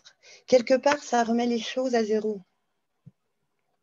Tu n'as plus rien à quoi t'accrocher, mais en même temps, euh, la peur de perdre, il n'y a plus ce souci-là quelque part. Mm. Donc, il y a une possibilité de recréation partielle, quoi. Je crois. Hein. Enfin, Ouais. en même temps, je pense qu'il y a autant de dépression que, que d'individus dépressifs. Et c'est comme ce que tu disais par rapport à ta sœur et toi, frères et sœurs ayant vécu avec les mêmes parents, dans la même maison, la même vie. On réagit tous très différemment face à... Pourquoi face à tel événement, quelqu'un va...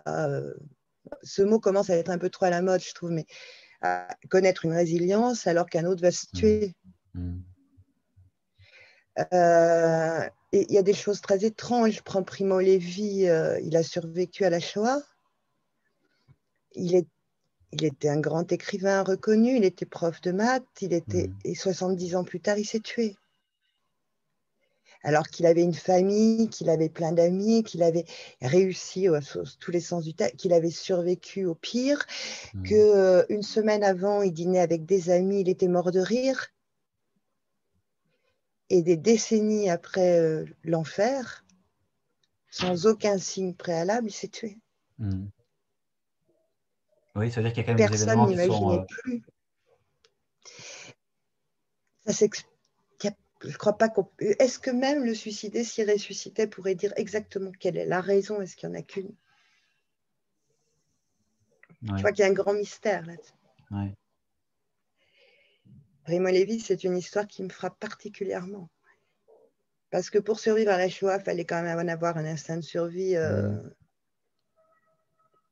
phénoménal. Oui, Et le même homme qui non seulement a eu cet instinct de survie phénoménal, mais qui en plus a été un créateur ensuite, est devenu un créateur à partir de cet enfer, c'est ce même homme qui se tue. Ouais. Je crois vraiment l'être humain est un mystère immense, Oui, insondable. et quand on voit les ressources justement qu'a dû mettre en œuvre Cyrulnik, qui lui est aussi Et qui est lui-même, qui est lui-même un qui connaît bien le rescapé, sujet. bien sûr. Donc tu vois effectivement qu'il y a deux situations a priori semblables avec des issues complètement différentes, quoi. Voilà. Donc il y a une sorte de résilience effectivement que certains parviennent à mettre en œuvre et d'autres pas. Et Ce qui m'agace maintenant, c'est qu'on c'est un emploie ce mot à mystère. propos de tout et n'importe Oui, quoi. oui, oui, oui, oui, oui, La résilience de la Covid, la résilience de oui, oui, ceci, oui, la résilience de ce. Bon. c'est ça. Euh, Cyrulnik, il n'en parlait pas pour tout et n'importe Non, quoi. non, non, non, non, non, non. Il parlait dans certaines dimensions, profondeur, et je ne crois pas qu'il voulait que ça devienne un mot à la mode, qu'on colle à toutes les sauces, si tu veux. C'est juste pour ça. Mais moi, mais je ne crois pas qu'on soit tous égaux non plus en capacité de résilience. Je ne crois pas non plus qu'il y ait d'égalité. On peut aspirer à l'égalité, c'est mon cas. Mais il n'y en a pas. On ne naît pas tous avec le même capital, beauté, intelligence, financier, amour, je sais pas quoi, moi. Et tu sais, moi, j'étais dans un lycée pour paumé. En fait, le public m'avait lâché, quoi. Je ne collais pas. Donc, j'étais dans un lycée privé où il y avait que des gens qui étaient déjà en psy depuis l'âge de 12 ans, qui picolaient, ou qui, ni l'un ni l'autre, mais qui avaient des douleurs, des inadaptations, pas des fous ou des attardés du tout, mais des gens en souffrance, quoi, et qui ne collaient pas avec le système. Mais face à ces souffrances, on en avait tous des communes. Les différences de réaction étaient, la gamme était extrême. Et ce qu'on est devenus les uns et les autres, les différences sont extrêmes aussi. Ouais. Vraiment. Et c'est là que tu vois que on était mis dans le même package marginaux, quoi. Oui, c'est Mais impressionnant, hein. Il n'y a pas de ligne de conduite ou de leçon à tirer. Je veux dire, on est chacun comme ça en train d'évoluer sur des planètes parfois tellement oui, je ne différentes. crois pas qu'on puisse donner de leçons ni de conseils. Non, non. C'est Je crois que le peut-être mieux qu'on puisse faire, le plus, c'est être présent éventuellement. ouais. Mais tes expériences ne servent pas nécessairement aux autres. Pas toujours. Quand on dit à un gamin, tu verras quand tu seras grand, moi je vais te raconter comment ça se passe. Mais le gamin, il verra peut-être la même chose, mais ça ne va peut-être pas se passer pareil. C'est sûr. C'est le discours grande personne. Ça aussi, être mère, Oui, tu vois, ça aurait été être une grande personne. oui, Hors de ouais. question que je devienne une grande dame, une grande personne. Mais oui, Mais mais je pense aussi que c'est peut-être aussi lié justement de nouveau à des souffrances d'enfance. Mais moi, je me souviens quand j'étais gosse, adolescent, je voulais absolument pas devenir un adulte non plus parce que le monde des adultes, en fait, me faisait peur. Quelque part, je voulais pas devenir comme eux, quoi. il y avait de Et, quoi, apparemment. et il y avait de quoi, mais je veux dire, et c'est vrai que du coup, à un moment donné, tu dois sortir de ce refus, en fait, de grandir, hein. Donc, Moi, je sais plus grandir. J'aurais dû être non, grande d'ailleurs en taille parce que mes parents étaient grands et je fais 1,62 m. Il y t'as a des pas voulu trucs qui grandir. fait. Par contre, je vieillis. Ah oui, ah, ce serait trop Je facile. grandis pas, mais je vieillis, ça c'est Ça, incontestable. ça, c'est. Et je dirais, je ne sais pas si tu connais Chantal Akerman, mais c'est quelque chose que je Non. reprends à mon compte. Il y a des gens qui sont des vieux enfants. Parce Hmm. qu'en fait, ils n'ont pas vraiment eu le droit d'être enfants quand ils étaient petits. Et, euh, et du coup, ils ne peuvent pas vraiment être grands quand ils sont grands. C'est comme une stase. C'est les vieux enfants. Ils étaient déjà vieux enfants.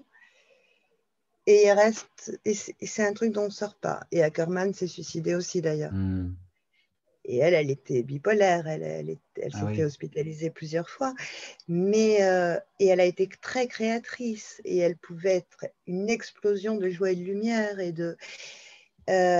mais elle n'est jamais sortie de sa vieille enfance. Mmh. Et moi, je crois que je ne veux pas dire, je ne programme pas mon suicide en direct, mais Non, s'il te je veux plaît. dire, je crois que je suis une vieille Je m'en voudrais enfance et sinon. que j'étais très mûre quand j'étais petite, trop, sûrement. D'ailleurs, les adultes me parlaient de leur histoire de cul, de leur divorce, de leur dépression, de leur tentative de suicide. Machin. J'étais très mûre, je pigeais tout ça très bien, je parlais comme une grande. Et je suis une vieille enfant qui vieillit mais qui grandit plus. Elle était déjà grande à 4 ans quelque part, sauf pour Mmh. l'imaginaire. Mais en même temps, j'ai gardé l'imaginaire de l'enfant aussi. Oui, mais je Mais pense qu'il y a un moment donné, effectivement, où on se dit, voilà, je grandis, c'est normal, je suis adulte, c'est normal, mais on n'est pas obligé d'être adulte formaté. C'est-à-dire qu'on peut être soi-même. Et je pense que quand on a eu quelque part aussi un retard dans la vie, euh, ça nous fait mûrir extrêmement. La maturité est effectivement extrêmement forte et du coup, on sait ce que l'on veut, ce que l'on ne veut plus. Et comme tu le dis, on peut être adulte tout en restant enfant, en fait. Hein. ouais, Il y a quelque ouais. chose de ces ordres-là. Et je veux pas, tu sais, une fois, je montrais à mon amour des photos de moi petite. Je lui ai retrouvé un album d'enfant. Et j'étais en train de peindre des autoportraits. Et j'ai accroché une des photos de moi petite, et c'était en face du lit. Et j'ai regardé cet enfant. Je ne la regardais pas vraiment comme si ça avait été moi. Puis je me suis dit, mais si. Et Mm. je l'ai déçue, je l'ai trahie. Et je l'ai peinte. Et je l'ai écrite aussi. Pour faire pardonner un peu. Mais en même temps, je sais qu'elle est là. Ouais, Mais la photo me l'a rappelé. ouais. Par hasard. Mais je la regardais en même temps très intriguée. Je me disais, pourtant, c'est juste l'ancien moi, c'est l'ancien moi. Mais c'est toujours. Pas parce qu'il est ancien qu'il est mort. Non, c'est ça. Mais Entre être c'est ancien et aussi être quelque mort. part retrouver, c'est aussi quelque part retrouver l'enfant en soi et, le prendre par la main, quoi. Parce que moi, je Je sais sais que pas si on quand, le retrouve parce qu'on le perd pas, mais on le reconnaît. oui, ça, on le reconnaît pour ce qu'il est et Voilà. on assume complètement qui on a été ou qui, à l'époque, on a raté d'être. Il y a une part d'enfance qu'on ne retrouvera plus jamais. Euh, et en même temps, il faut poursuivre sa vie de la manière la plus épanouie possible, malgré une part du passé qui était déplorable et qui ne reviendra plus. Il y a aussi parfois une sorte de Il y a des nostalgie qu'il faut réparations. abandonner. Il y a des Il y a des réparations. réparations. Il y a des réparations. Mais des nostalgies aussi qui Moi, je parfois vois par nous. exemple avec ma mère, maintenant on peut parler comme on n'a jamais parlé de notre vie. Ah, ça, c'est bien. Euh, mais ça passe parfois par l'écriture, c'est passé par des clashs, c'est passé par des ruptures. Elle a travaillé de son côté, sur elle-même aussi. Mhm. On ne s'avouait pas qu'on voulait se retrouver, on ne se l'est jamais dit. Ensuite, on s'est dit, qu'est-ce qu'on est heureuse de s'être retrouvée ou trouvée. Mhm. Pas, c'est pas la lune de miel, c'est tout sauf parfait, mais je ne crois pas que la perfection existe du tout, Non. donc c'est pas grave. Mais, euh, mais on peut rigoler ensemble, on peut être tendre, on peut s'écouter, on peut dire des vérités qu'on ne s'est jamais dites sans se les hurler à la figure. Parce qu'on se les disait, mais en hurlant, du coup, on ne les entendait pas. C'est sûr. Donc, et puis, il y a des réparations. Moi, j'ai l'impression d'avoir reconnu cette petite fille. Ça a réparé quelque chose aussi pour moi. Et d'avoir pu créer à partir d'elle, donc comme si elle créait elle, quoi, Mhm. d'une certaine façon. Et Ouais. comme si je l'intégrais vraiment moi. C'est un long travail. C'est pas de fin.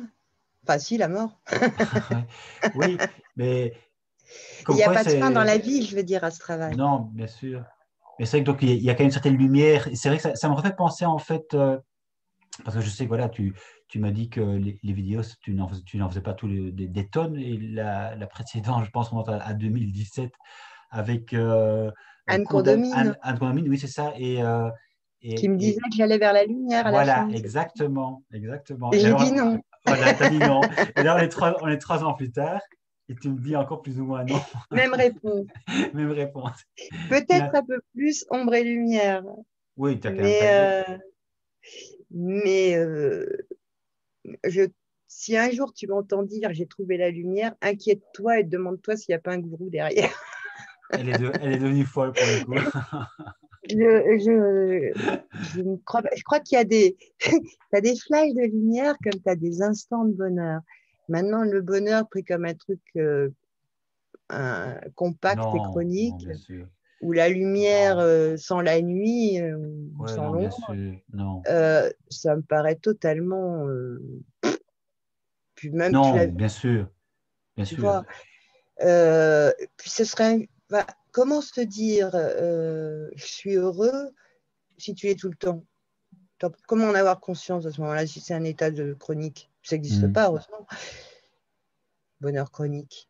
Non. Non, C'est mais pour ça que je ne disons, crois pas aux gens. Je crois aux moments de bonheur, ouais. c'est Je ça, crois aux moment de choses bonheur. heureuses aussi, Ouais, d'heureuses rencontres, par exemple. ouais. Mais, mais je ne crois pas en l'absolu, de toute façon. Je crois que tout est relatif. Et je crois qu'on est dans une société où tout se veut beaucoup trop absolu. Hmm. Trop de certitude. Ouais, les certitudes, les convictions, les combats, il n'y a pas de nuance, il n'y a pas de recul, il n'y a pas d'ambiguïté. On refuse l'ambiguïté. On refuse que ce soit si simple. Pas si simple, justement. On veut que ce soit simple. Les hommes, les femmes, les victimes, les méchants. Non, par exemple, aussi, on peut être sans religion. Ça ne veut pas dire sans spiritualité. Ah oui, ce sont deux choses différentes pour moi, tout à Tu vois. fait. Bien sûr. Mais non, il faut être dans. Dans une Et case. absolument être. Il faut être absolument soi. Il faut être absolument ceci. Mais merde, moi, je suis des petits bourgs collés, je fais absolument rien. Je fais rien absolument. Mais ça, là, pour le coup, tu es parfaitement toi-même dans les dessins parce que c'est effectivement ce qui transparaît dans les dessins, quoi. Et oui, des fêlures, C'est des petits bouts, des bouts de trucs, ouais, des morceaux de pieds, de jambes, de ouais, bras, des des têtes. pics, des creux, des bosses, des bouts de corps. Et donc, c'est vrai que le bonheur, je suis tout à fait d'accord avec toi, pour moi, ça n'existe pas. On a des moments de bonheur. Ouais, Et c'est justement là où on se dit, tiens, c'était un moment, c'est extraordinaire. Là, pour le coup, c'est une petite lumière dans la nuit. Mais ça, c'est une chose. Mais en même temps, je pense que l'on peut, avec le temps, en se connaissant soi-même et en sortant de cette confusion que j'ai envie de dire, qui pour moi était originelle, on peut quand même, à un moment donné, trouver une certaine sérénité. C'est encore différent. La sérénité, c'est d'être en paix avec soi-même et du coup avec le monde, avec les autres, ne plus être en, en perpétuel combat avec soi et du coup avec les autres. Cette sérénité, ça, je pense quand même que si on, si on s'attache à essayer de la trouver quand même en se creusant, en essayant de se connaître, c'est un état quand même qui est un peu plus permanent. je vais te taquiner, Dieu t'entende. Ouais. Mais je dirais pareil. Disons que j'ai peut-être plus de moments sereins. Et ça ne fait pas de moi une personne sereine. Ouais, Je suis loin de d'accord. la lumière. Je vais Ouais. finir Oui, mais cette c'est juste, c'est juste. conversation comme l'échange avec Anne. Mais il y a plus de moments sereins. Et il y a des choses. Là, tu vois, je suis sereine. La vidéo avec Anne, heureusement que j'étais très bien entourée par elle et par Maurice Dulac, mais quelle angoisse! Et comme je te l'ai dit, au premier visionnage, je me suis bourré la gueule. Bon, après, j'ai dessoulé et j'ai regardé à nouveau, mais euh, voilà, je suis plus sereine. Ouais.